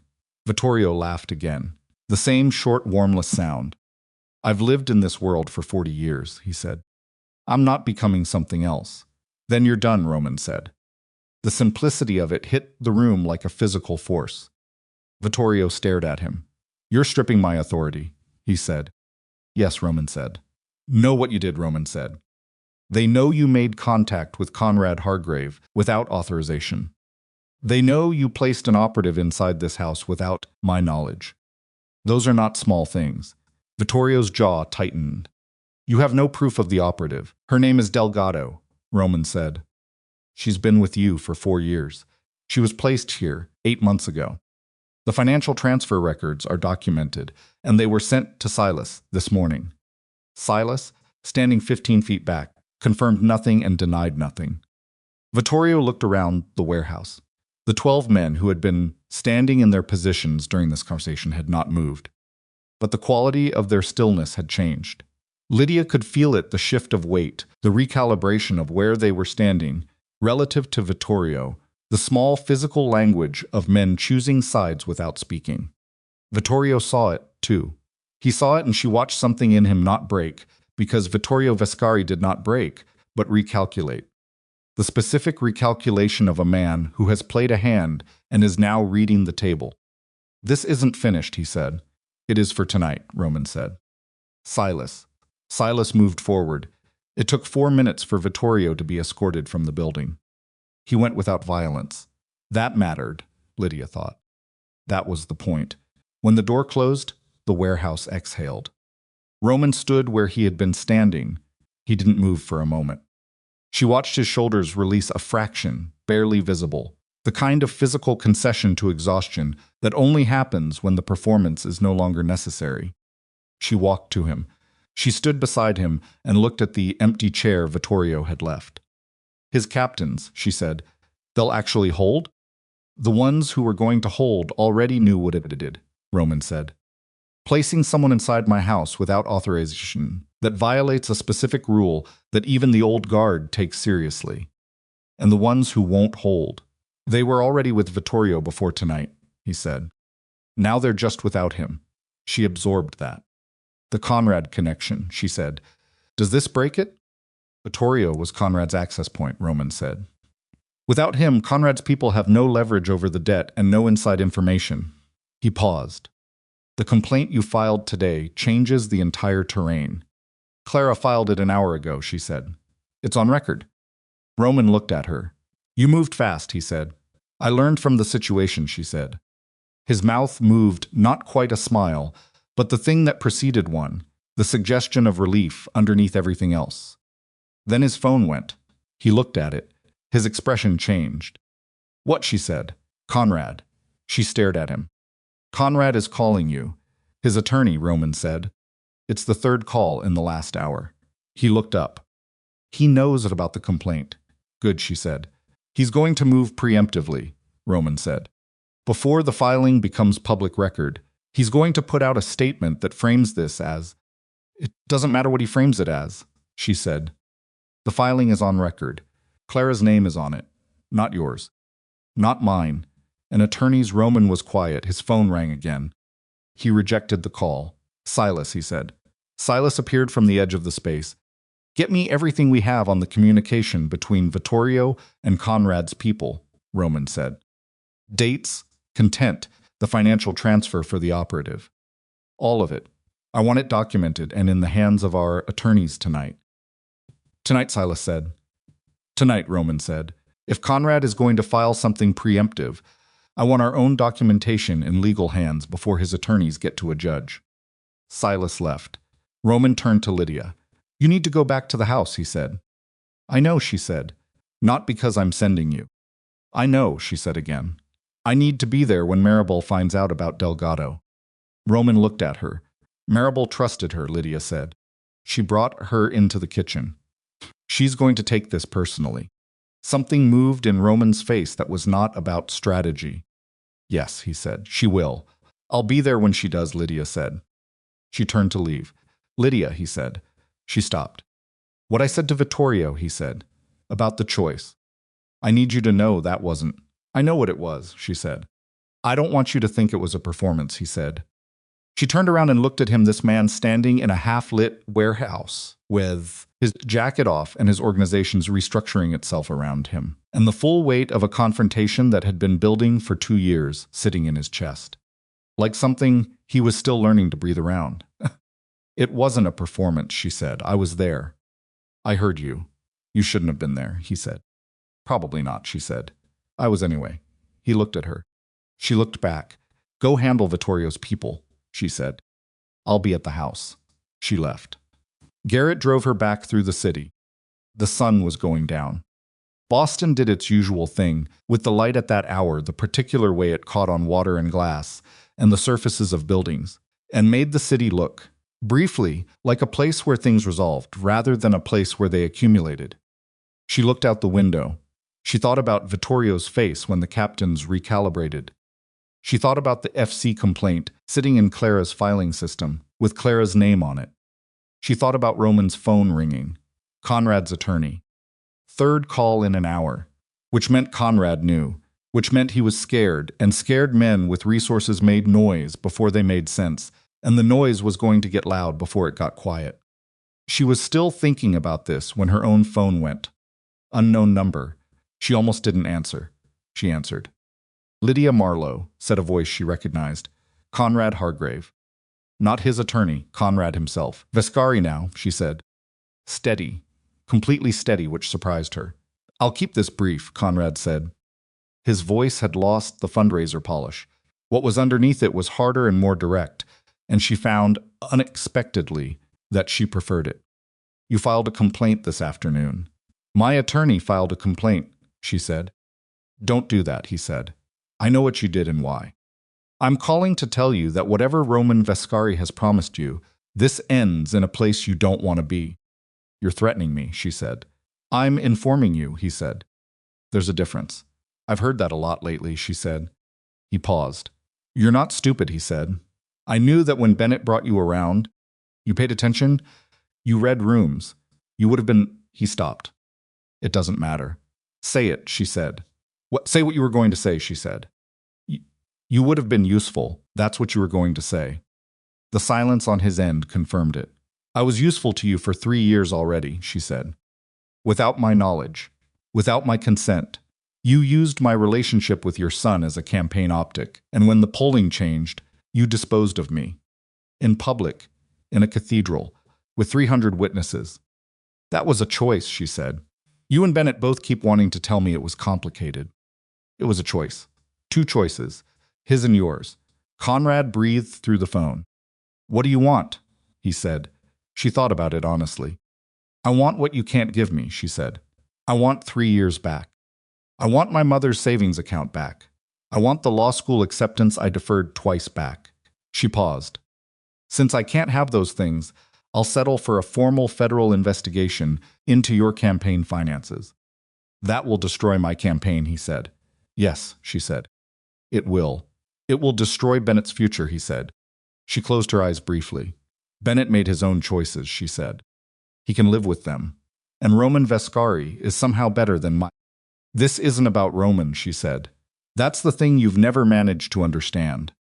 You looked at me and saw a woman attached to a powerful man, and you thought you knew what that meant. It meant you could use me when I was useful and discard me when I wasn't. And you were wrong about what I was, and you're wrong about what this is. Silence. The complaint is filed, she said. It's on record. It will be public tomorrow. Conrad, she used his name deliberately, without his title, for the first time. Whatever you're about to do in the next 12 hours, think carefully. You're already in the documentation. Adding to it won't help you. She ended the call. Her hand was not shaking. She noted that specifically the absence of trembling in a hand that had been trembling on cathedral steps 3 weeks ago. The car pulled through Ravenhurst's main gate. She went inside. Maribel was in the kitchen, and she had clearly already heard. She was standing at the counter, with both hands flat against the surface, looking at nothing.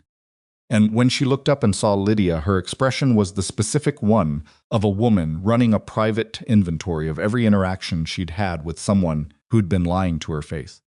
Sit down, Lydia said. I don't, Maribel, Lydia said. Sit down. Maribel sat.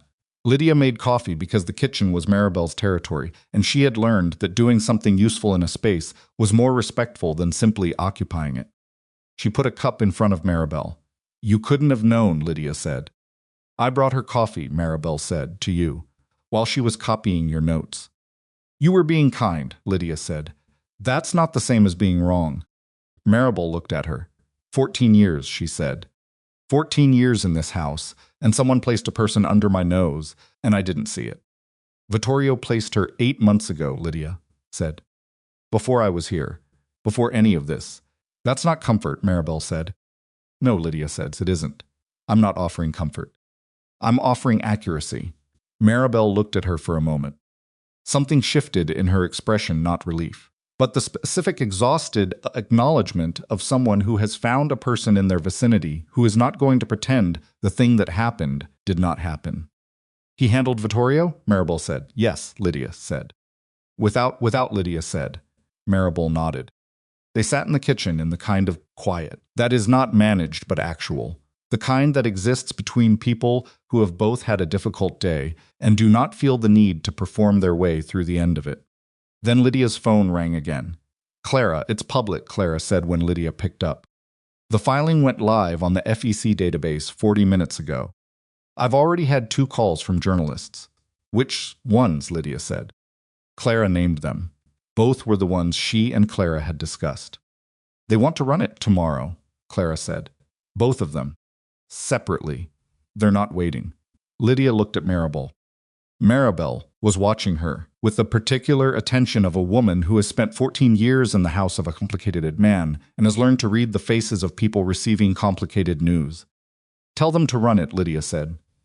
Clara, she said. Tell them to run it tomorrow. Clara paused. Conrad's attorney called me 20 minutes ago, Clara said, requesting a conversation. Don't take the call, Lydia said. Already didn't, Clara said. Tomorrow then, Lydia said. She set the phone down. She sat in the kitchen. With Maribel, while outside the house, the city was moving through its evening rhythms, and somewhere in it Conrad Hargrave was sitting with his attorneys trying to figure out what the morning would bring. And somewhere closer was Roman Vescari, was in a warehouse restructuring the organization he had inherited in blood and was trying to leave differently than he found it. and in the kitchen of Ravenhurst Estate, Lydia Vescari sat with both hands wrapped around a coffee cup and understood with complete, unambiguous clarity that the woman who had sat on cathedral steps 3 weeks ago bleeding through her glove was not the woman sitting in this kitchen. She did not know yet exactly who this woman was, but she knew what she had done today. The FC complaint was on record. The journalists had the story. Vittorio was stripped. Conrad had called her himself, which meant he was afraid, and afraid men made mistakes, and she intended to be in a position to document every one of them. She heard the front door open, heavy footsteps in the hall. Roman.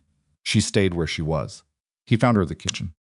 He looked at her face, and she looked at his, and between them passed the specific communication of two people who have both been through serious things in the last several hours and have ended up in the same kitchen at the end of them. He sat down. Maribel, without being asked, put a cup in front of him. He looked at Lydia.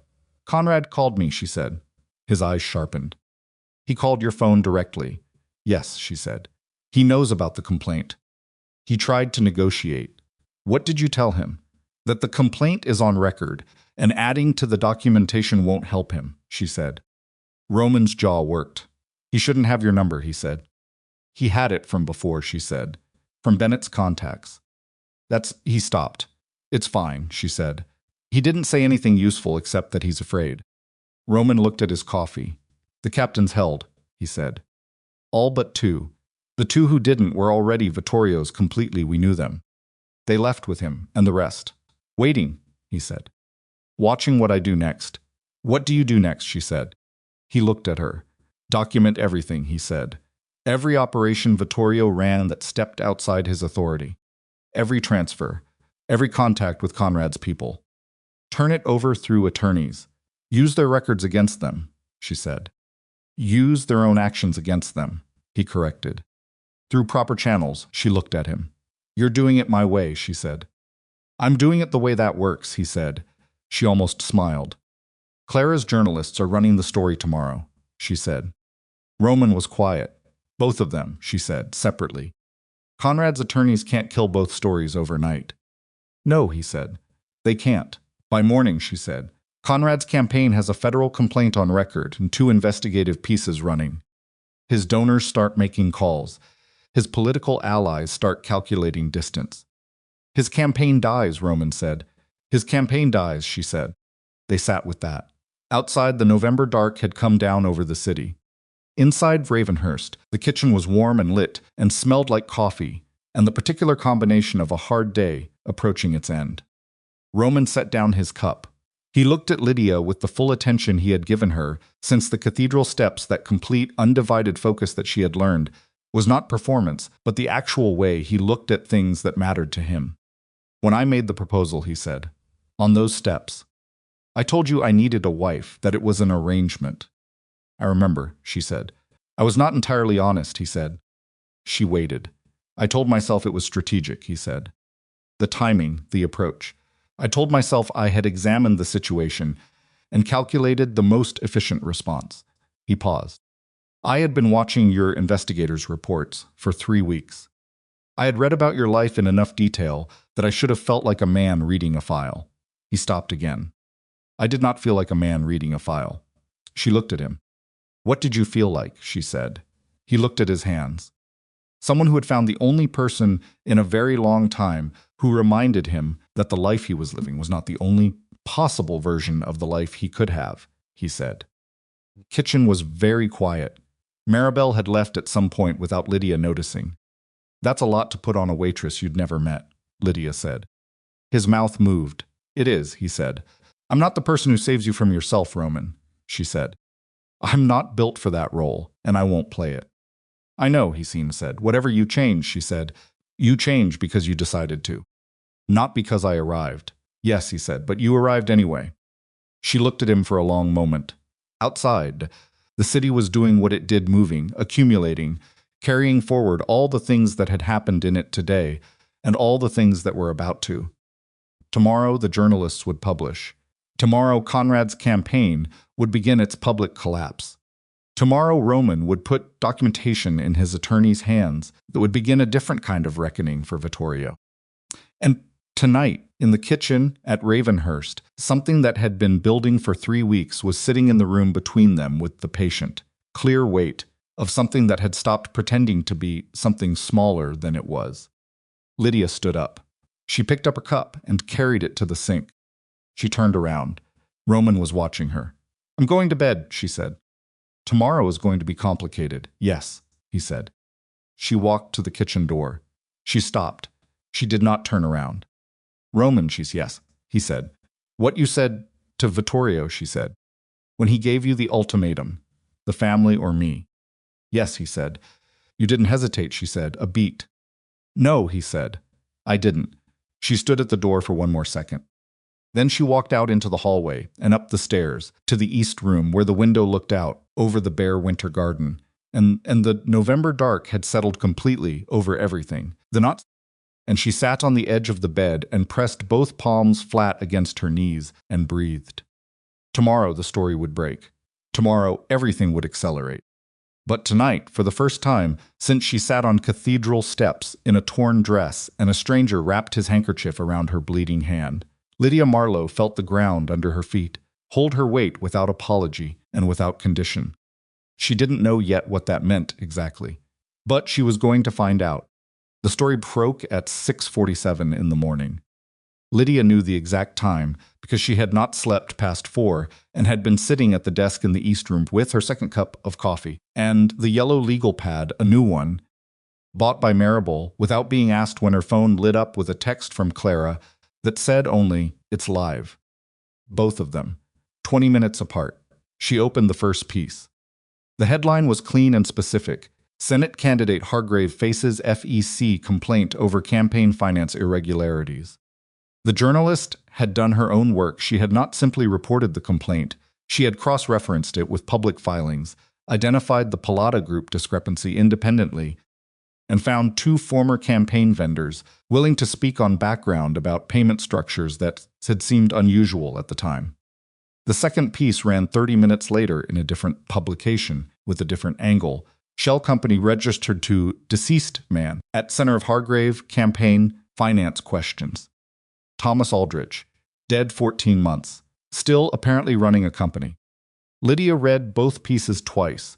She looked for errors, for weaknesses in the evidentiary chain, for the places where Conrad's attorneys could find purchase. She found 2 minor imprecisions in the second piece details that were not wrong, but were slightly incomplete, and she texted Clara about both of them before 7 in the morning. Clara responded, already flagged. Journalist is issuing a clarification. The core is solid. The core was solid. Lydia put her phone face down. She sat with the quiet of the early morning. She sat with the trees outside the window and the particular sensation of something large and long planned arriving at its moment of consequence. She had expected to feel more. What she felt instead was tired in the specific way of a person whose body has been running on urgency for 3 weeks and is only now beginning to calculate the debt. Roman knocked at 7:15. She said, "Come in." He was dressed, which meant he had also not slept, or had slept briefly and been up before dawn. He was holding his own phone, and his expression was the composed, focused expression she had come to recognize as the one he wore when he was managing multiple incoming situations simultaneously. "Both pieces are live," she said. "I know," he said. Conrad's attorneys filed an injunction request at 6:50. She looked at him. "Against the FEC complaint?" "Against publication," he said. "They went to a judge they know. Friendly. Clara." Clara was on it at 6:53, he said. She had an opposing motion ready.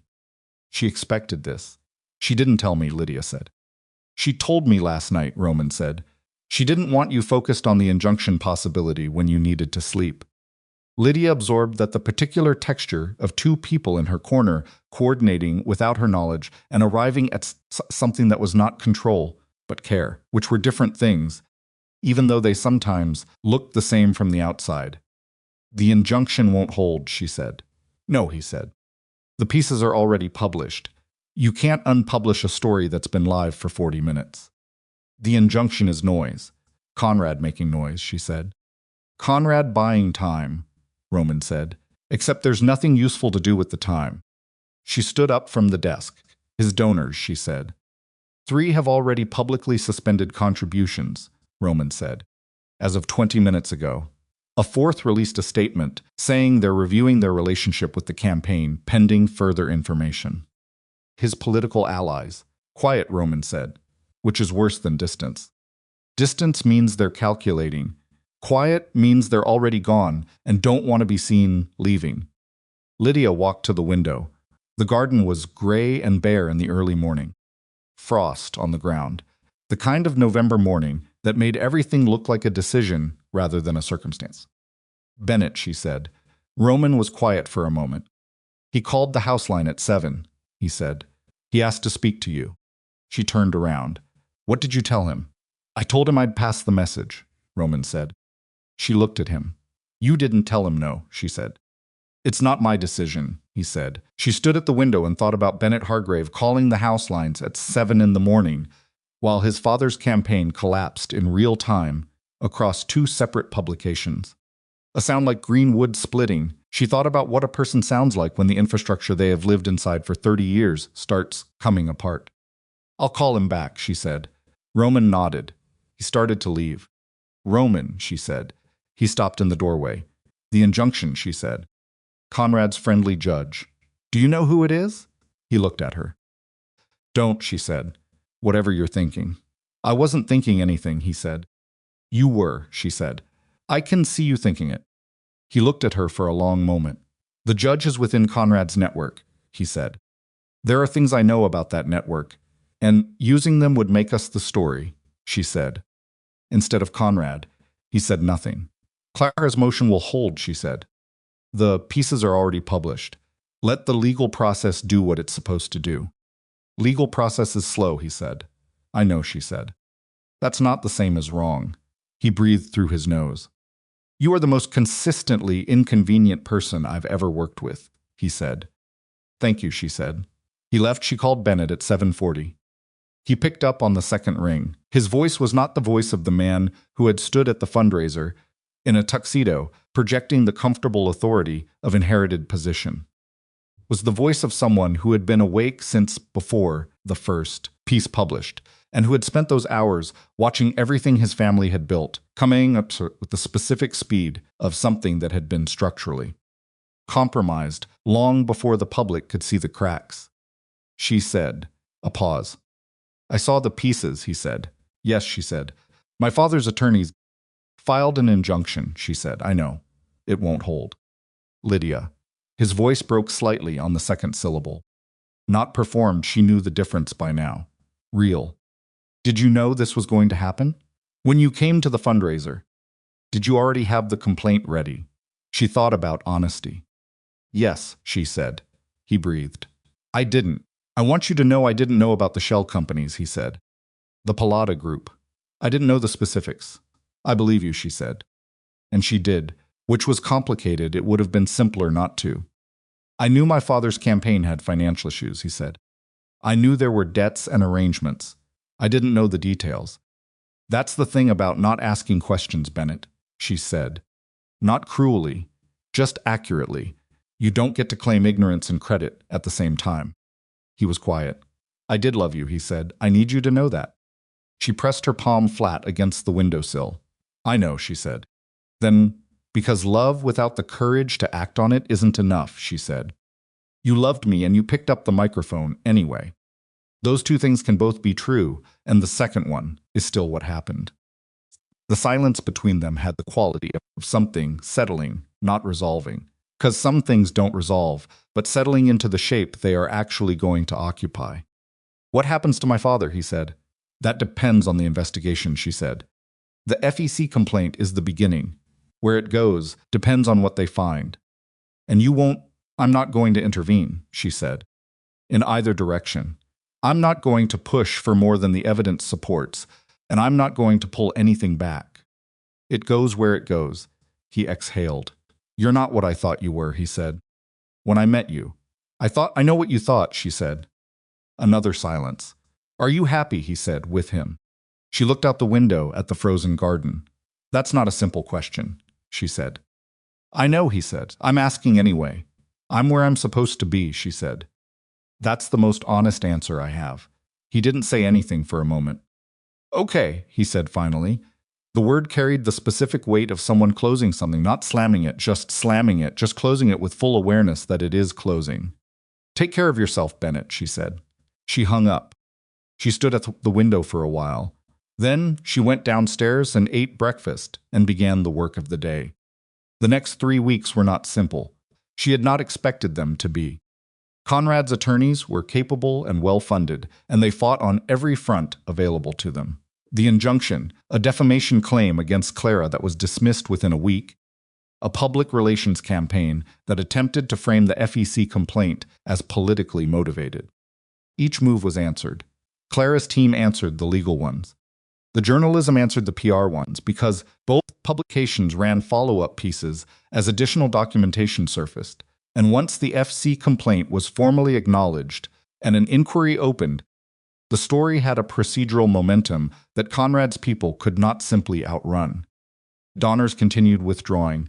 Political allies continued going quiet. A man named Gerald Forsyth, Conrad's campaign treasurer, who had signed off on the Pallotta Group invoices, retained his own attorney and made a call to the FEC's inquiry office that, while not public, was known within 24 hours to everyone whose business it was to know these things. Forsyth was protecting himself, which meant Forsyth had something to say. Clara told Lydia about this on a Tuesday afternoon in Clara's office, and Lydia sat with it for a moment and then said, "He's going to cooperate." In some form, Clara said, "His attorney has been in contact with the inquiry office." Which changes Conrad's exposure, Lydia said. Significantly, Clara said. If Forsyth testifies to the internal decision-making on the Pallotta invoices, Conrad can't claim he didn't know, Lydia said. No, Clara said. He can't. Lydia looked at her legal pad. How long, she said. For the full inquiry? Months, Clara said. For Conrad's campaign, it's already over, she paused. He suspended public appearances yesterday. I saw, Lydia said. Bennett released a statement this morning, Clara said. Have you seen it? Lydia shook her head. Clara turned her laptop.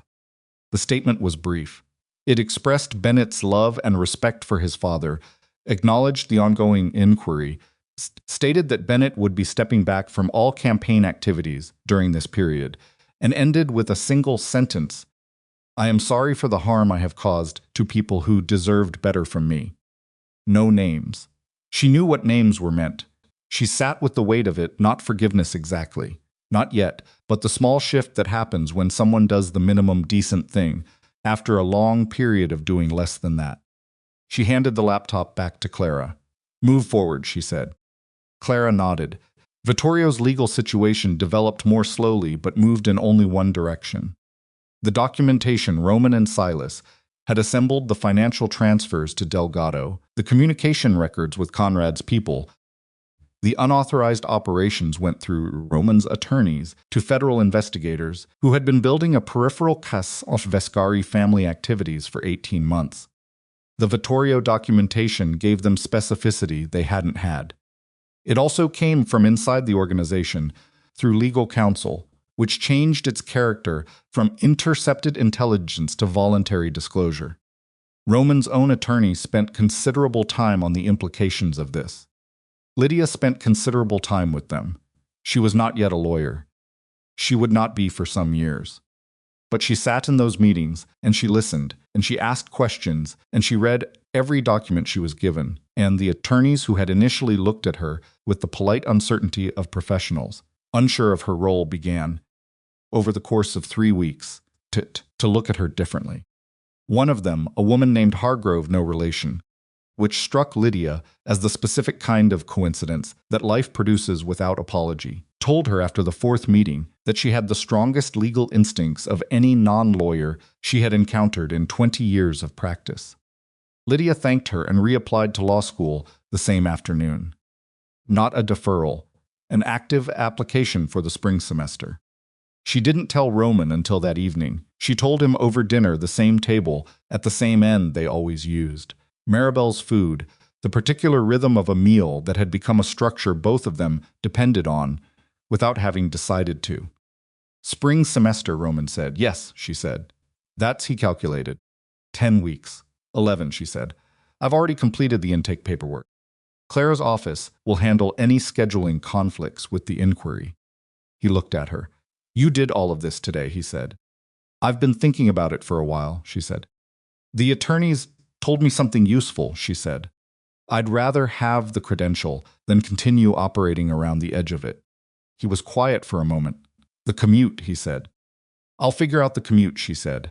Silas? I'll work out the security arrangements with Silas, she said. It's not complicated. He looked at her. She looked back. You're not going to argue, she said. No, he said. You're not even going to suggest waiting until the inquiry is resolved. No, he said. Why not? Because I put that clause in the contract, he said, and I meant it. She picked up her fork. Good, she said. He almost smiled. Is there anything else you decided today? He said. I'm volunteering with a legal aid organization, she said. Starting next month. They work with families facing debt collection and predatory lending. He said nothing. You knew about the financial pressure my mother was under, she said. You read the reports. There are thousands of families in this city with the same pressure, and none of them have a Roman Vescari showing up with a contract. No, he said. So I'm going to learn what the law can do for them, she said. While I'm learning the law. Roman looked at her for a long moment. She had the sense again of being seen, not evaluated, not categorized, but genuinely seen in the way that requires someone to set down their own preoccupations and look. My father used to say that power was the only honest language, he said. She waited. He meant fear, Roman said. He meant that fear was the only thing people actually responded to. The only communication that didn't lie. And you, she said. He was quiet. I've been trying to find out what I mean, he said. For 2 years before you. I had a direction but not a definition. And now, she said. He looked at his hands. Power is having enough of it to choose not to use it the way you were taught, he said. That's the closest I've gotten. She looked at him. That's not nothing, she said. No, he said, it isn't. They ate. Outside, Boston moved through its evening. Inside Ravenhurst, something that had been unsteady for weeks found, in the ordinary rhythm of dinner and lamplight and 2 people talking without performance, the beginning of its actual ground. 2 months later, Vittorio Vescari was indicted. The charges were federal unauthorized criminal enterprise, conspiracy, financial fraud. The documentation was thorough. The cooperating witnesses included 2 of his former captains who had, in the week's Muzzle warehouse confrontation, made their own calculations about where the organization was headed and chosen accordingly. Lydia read the indictment document in full. It took 2 hours. She made notes in the margins. Old habit. She thought about Vittorio sitting in his chair in the center of that warehouse floor, the deliberate comfort of it, the performance of authority, and she thought about how authority performs itself most loudly when it is least certain of its own foundation. She did not feel triumphant. She felt the specific weight of something large having moved. Roman, when she found him that afternoon, was standing in his office looking at nothing in particular. He had read the indictment. He had been on calls all morning with his attorneys and with Silas and with several of the organization's remaining senior figures. He had handled all of it. He was still handling it. But standing in his office looking at nothing, he looked like a man in the process of a private reckoning that he had not allowed to the surface until now. She came in without knocking. She sat in the chair across from his desk. She didn't say anything. He looked at her. He's raised me, he said. After my father, after Marco, Vittorio was the one who he stopped. He taught me how to read a room, how to negotiate, how to walk into a situation where everyone wants something different and come out with what you went in for. He paused. He also taught me things I've spent 2 years trying to unlearn. Both can be true, she said. Yes, he said, they are. Does it make it harder? She said, knowing both. He was quiet for a long time. Yes, he said, it does. She sat with him in the quiet. This was something she had learned about Roman, that he did not need words in every silence, and that, offering them when he didn't, was a way of making herself more comfortable rather than being present for him. She stayed and she was quiet, and the afternoon light moved across the office floor, and eventually he sat down. The organization, she said. He looked at her. You've been restructuring, she said. Since the warehouse. I've seen the documents on the desk. The operational reviews. Yes, he said. How much of it survived, she said. After the restructure. How much of what the Vescari family is? How much of that continues? He considered the question seriously. Was one of the things she had come to depend on about him. The legitimate businesses are sound, he said. The shipping, real estate, construction, they're profitable and they're clean. They'll survive and grow. He paused. The rest, she said. I'm shutting down what I can shut down without consequences, he said. The things that have been running on momentum rather than necessity. The operations that exist because they always have, not because they serve any purpose, I can still justify. And the things you can't shut down without consequences, she said. I'm managing transitions, he said. It's slower than I'd like.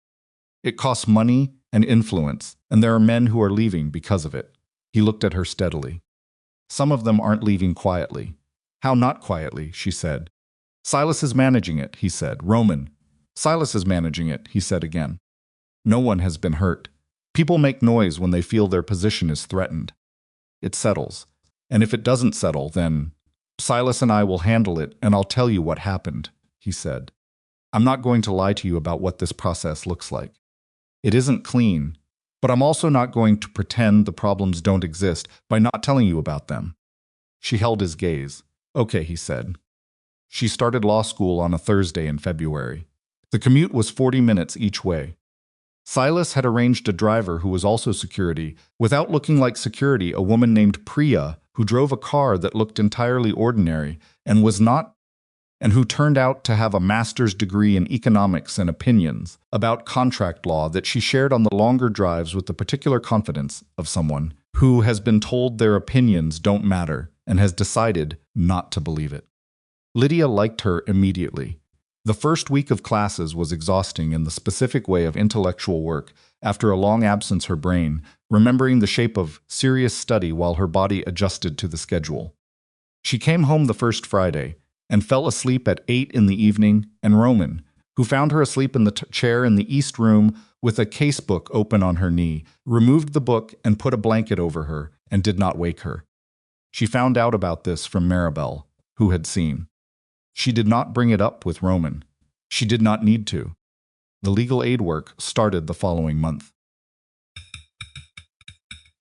The organization was called the Fenwick Community Legal Center, no relation to Clara, who found this as amusing as Lydia did, and it operated out of 3 rooms in a building in the neighborhood where Lydia had grown up, serving families facing exactly the kinds of financial situations she had watched accumulate around her for most of her life. Predatory lending, debt collection harassment, wage theft, lease violations, the particular legal landscape of people who didn't know what their rights were and couldn't afford to find out. She volunteered 2 afternoons a week. She was not yet a lawyer, which meant she was limited in what she could formally do: intake, research, document review, helping attorneys prepare cases. But she was good at the intake specifically, which required a person who could sit across a table from someone who was frightened and overwhelmed and help them understand that the situation they were in had a shape and the shape could be addressed. She knew what it felt like to be sitting on the other side of that table. That was not a small thing. Elaine Marlowe came to the office once, in the 3rd month. Not as a client, Lydia had made sure of that, had made sure her mother's finances were stable in a way that was real and not precarious before she ever walked through the door of the legal center. Elaine came because she wanted to see where her daughter was spending her Thursday afternoons. She sat in the waiting room for 20 minutes while Lydia finished with a client, and when Lydia came out, Elaine stood up and looked at her with the kind of face mothers make when they are surprised by who their child has become in ways they didn't anticipate. You look different, Elaine said. I'm tired, Lydia said. Not tired, Elaine said. Different. Lydia took her mother to coffee down the block, and they sat for 2 hours, and Lydia told her things she had been telling her in pieces, the full picture this time, or close enough to full that Elaine could see the shape of it. About Roman, about the contract, about the Hargraves and the documentation and the FC complaint, about law school, about the warehouse, about Vittorio. Elaine listened. She did not interrupt. When Lydia finished, Elaine wrapped both hands around her coffee cup and looked at the table for a moment. The man, she said. Roman, Lydia said. He is what they say he is, Elaine said. The family. Yes, Lydia said. And I know what he is, Lydia said. I'm not naive about it, but, Elaine said. He's also something else, Lydia said. Something he's been trying to become. I'm part of that. Not the cause of it. Part of it. Elaine looked up. Are you happy? She said. Lydia thought about the question with the seriousness it deserved. I'm myself, she said. For the first time in I don't know how long, I'm completely and without apology myself. Whatever else I am, I'm that. Elaine nodded slowly. That's more than most people get, she said. I know, Lydia said. Elaine reached across the table and put her hand over Lydia's. They sat like that for a while, in the coffee shop down the block from the legal aid office, while Boston moved around them, the way it always did, continuous, indifferent. Full of people carrying their own weights in whatever fashion they had managed to develop. Conrad Hargrave suspended his Senate campaign on a Monday in March. The official statement cited personal reasons and the need to focus on addressing questions about campaign administration. The language was careful and lawyerly and said nothing directly and implied everything. He did not concede anything. He also did not fight. His major donors had already left. His political infrastructure had dissolved. The FC inquiry was ongoing, and Forsyth had, as Clara had predicted, provided testimony that was specific enough to make Conrad's continued presence in public life untenable. Lenora Hargrave stopped appearing at the social events that had previously been her natural habitat, the charity galas, the donor dinners, the carefully orchestrated visibility of a political family in its ascendancy. She didn't leave Boston immediately. She just stopped being seen, which in that world was a different kind of disappearance. Bennett left the city in April, not dramatically, not in the way of someone fleeing. A sound like greenwood splitting. In the world, understood that the place they are in no longer has a version of themselves that fits, and who has decided to go look for one somewhere else. He took a job in Philadelphia, something with a nonprofit. Someone told Lydia through the small, oblique social channels that carry this kind of information, and was apparently doing work he hadn't done before, and finding it unexpectedly meaningful. She heard this, and felt something she took some time to identify. It was not satisfaction. It was something quieter, the particular peace of knowing that the person who hurt you most badly has found a way to become something better than they were when they did it, which does not undo the hurt, but does mean it wasn't entirely wasted. She did not contact him. She did not need to. 1 year after the cathedral, Roman drove her back. No driver. He drove himself, which was unusual enough that she noticed. No Silas, no security vehicle. Just the two of them in the car on a cold November morning, which felt right in a way that wasn't poetic so much as accurate. November was the season this story belonged to. She knew where they were going before he told her. She had figured it out from the route within the first 5 minutes, and she did not ask him to confirm it. She sat with it and watched the city move past the windows and felt the particular sensation of returning to the place where something enormous happened to you, the way that place is always somehow smaller and larger than memory at the same time. The cathedral came into view. He parked on the street. They sat in the car for a moment. You planned this, she said. Yes, he said. When? 3 months ago, he said. I wanted to come back here with you. Why? She said. He looked at the cathedral. Because the last time you were here, he said, you were bleeding on those steps, and you had nothing except what was already in you. He paused. I wanted to see what it looks like when you come back to a place like that as someone who knows what they're made of. She looked at the steps. The stone was the same. Cold November light falling across it the way it had fallen that day, without sentiment, without apology, exactly as light does. I was so certain, she said, walking up those steps that morning. I was certain I had finally gotten somewhere. You had, Roman said. She looked at him. Not where you thought, he said. But you had. She opened the car door. Cold air. November doing what November does. She stood on the sidewalk and looked up at the cathedral steps and felt the day, in her body not painfully, but fully, the way physical memory works, when you return to a place where something happened that changed the shape of your life. Roman came around the car and stood beside her. He reached into his coat pocket. He took out the linen handkerchief. She looked at it. It was laundered and folded, and exactly as it had been. That day she recognized the embroidered corner, the weight of the fabric, the specific white of something that had been made to last. She looked at him. "You kept it," she said. "Yes," he said. "For a year." "Yes," he said. She took it from him, held it in both hands. It was lighter than she remembered, and heavier at the same time, the way objects become when they carry more than their own weight. "I need to tell you something," he said. She looked at him. "The proposal," he said.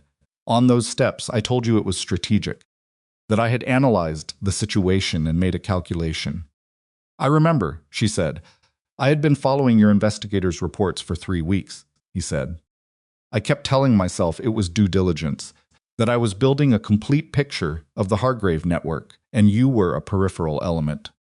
And she said, "And the night before the wedding," he said, "I read a report that said you had been up until 2 in the morning at your kitchen table, studying for an exam you'd deferred twice, and then you had gotten up at 6 and gone to your shift, and then you had come home and ironed your dress for the next day yourself, because the dry cleaner had made a mistake on the beading, and you didn't want to make a scene about it." She was very still. "That was in a surveillance report," she said. "Yes," he said. "And I read it and I put it down and I sat at my desk for approximately 20 minutes, and then I told my pilot to cancel the Milan flight." She looked at him. "Because of the dress," she said. "Because of the dress," he said. "Because a woman who will iron her own wedding dress at midnight because she doesn't want to inconvenience a dry cleaner is not a peripheral element in anything." She looked at the handkerchief in her hands. She thought about that night. She had not thought green wood splitting. She had not thought about it in a long time. The kitchen light, the iron, the careful work of getting the beading right, the particular exhaustion of a woman who has been managing everything herself for so long that she has forgotten to notice it. "You should have told me sooner," she said. "Yes," he said. "I should have. It would have been easier," she said. "The beginning. If I'd known, you weren't only calculating." "I know," he said. "I didn't know how to say it without it sounding like a manipulation." "It still sounds like a manipulation," she said. "Yes," he said. "I know." She looked at him. "But it's also true," she said. "Yes," he said, "that too." She looked back at the cathedral steps. She thought about the woman who had run down them in a torn dress. She thought about all the things that woman had not known of herself yet, the steadiness available to her under pressure, the sharpness of her legal mind when given room to work, the specific courage required to sit across from Conrad Hargrave in a ballroom and name what she knew, the capacity to be furious and strategic at the same time. She had not known any of that on these steps. She knew it now. "Roman," she said. "Yes," he said. "The organization," she said. "Where you are with it. The restructure." "Yes," he said. "You're not finished," she said. "No," he said. "It will take years. And there will be parts of it that don't change," she said. "Things you can't fully clean." "Yes," he said. "There will be." "I know that," she said. "I'm not asking for a different answer." He looked at her steadily. "What are you asking?" he said. She turned to face him. "I'm asking if you know the difference," she said, "between what you're changing because it needs to change and what you're holding on to because you're afraid of what letting it go means." He held her gaze. "Yes," he said. "I know the difference." "And," she said. "And I'm working on the second category," he said. "It's harder." "I know," she said. "The hard ones always are." He reached out and held his hand open between them. Not the gesture from the cathedral steps, not the hand of a man offering a contract, offering power, offering an arrangement with clearly delineated terms. Just his hand, open, waiting. She looked at it. She thought about all the times in the past year she had taken it or not taken it, and what each of those moments had meant, and how the meaning had changed as the year had accumulated between them. She thought about the contract and what it had been, a document written by a man who was trying to promise something he didn't yet know how to articulate in language that wasn't legal. She put her hand in his, not because she had nowhere else to go. She had places to go. She had law school and Clara's network and the legal aid center and Mallory, who still showed up with wine and opinions on a regular basis, and Maribel, who made good coffee, and Priya, who had feelings about contract law. She had her mother's voice on the phone twice a week, and the yellow legal pad, and the East Room window, and the bare winter garden that would be something different in spring. She put her hand in his because she wanted to. This time she said, "I'm choosing you because I want the life after the deal." He looked at her. Something in his face moved through its usual composed surface to whatever was underneath it. The man who had read a surveillance report about a woman ironing her wedding dress at midnight and canceled a flight to Milan. The man who had stood in a warehouse and chosen something harder than what his uncle offered him. The man who had written a legal contract forbidding himself from becoming the thing he was afraid of becoming. He raised her hand and pressed his mouth to the back of it. Not a performance. Just that. She looked at the cathedral steps one more time. They were exactly what they had always been: stone, cold, November light, the place where a version of her life had ended. What she understood, standing here with his hand in hers and the handkerchief in her coat pocket, and the city doing its indifferent, continuous work around them, was that endings and beginnings occupied the same geography. They happened in the same places, sometimes on the same steps, sometimes on the same cold morning. The woman who had run down those steps had been broken by a man who mistook her value for her utility. The woman standing here had spent a year learning the difference between being used and being chosen, between performing herself and being herself, between love that asked her to make herself smaller, and something that had required both of them to become larger than what they had been before. She did not have clean hands. Neither did he. That was not the same as being lost. She turned away from the cathedral. They walked to the car. The city moved around them, November, continuous, full of people carrying their own weights, going to their own places, living inside their own stories that were as complicated and imperfect and irreducible as anyone else's. Roman opened the door for her. She got in. He came around the car and sat beside her, and for a moment they just sat there, parked on a Boston street on a November morning, not going anywhere yet. "Law school," he said. "Finals in 3 weeks," she said. "Are you prepared?" "Reasonably," she said. "And the legal aid center," he said. "Thursday," she said. "There's a family with a wage theft case I've been researching. The employer's legal team is large, but the case is cleaner than they're expecting." "You'll win it," he said. "I won't be trying it," she said. "I'm a first-year student." "You'll contribute to winning it," he said. She looked at him. He was not being flattering. He was being accurate, which was one of the things about him that she had learned to trust, that he did not offer assessments he didn't mean. "Probably," she said. He started the car. As they pulled into traffic, she looked out the window at the cathedral. One last time, the stone, the steps, the particular angle of November light that had been the same on the worst morning of her life, and was the same now. It did not look smaller. It did not look defeated. It just looked like a building on a street in Boston, which was what it had always been, and what she had added to it, and taken from it was her own story. And she was taking it with her as the car moved into traffic and the building disappeared behind them. Elaine's account was stable. Mallory had texted that morning, "Happy anniversary of the worst best day of your life. Drinks Friday." Clara had an update on the FC inquiry status that Lydia had not yet read but would read this afternoon. Priya would pick her up tomorrow morning for class. The legal pad on the desk in the East Room had 3 pages of notes for the wage theft research. Roman's hand was on the gear shift. She put her hand over it. Neither of them said anything. The city moved. The morning went on.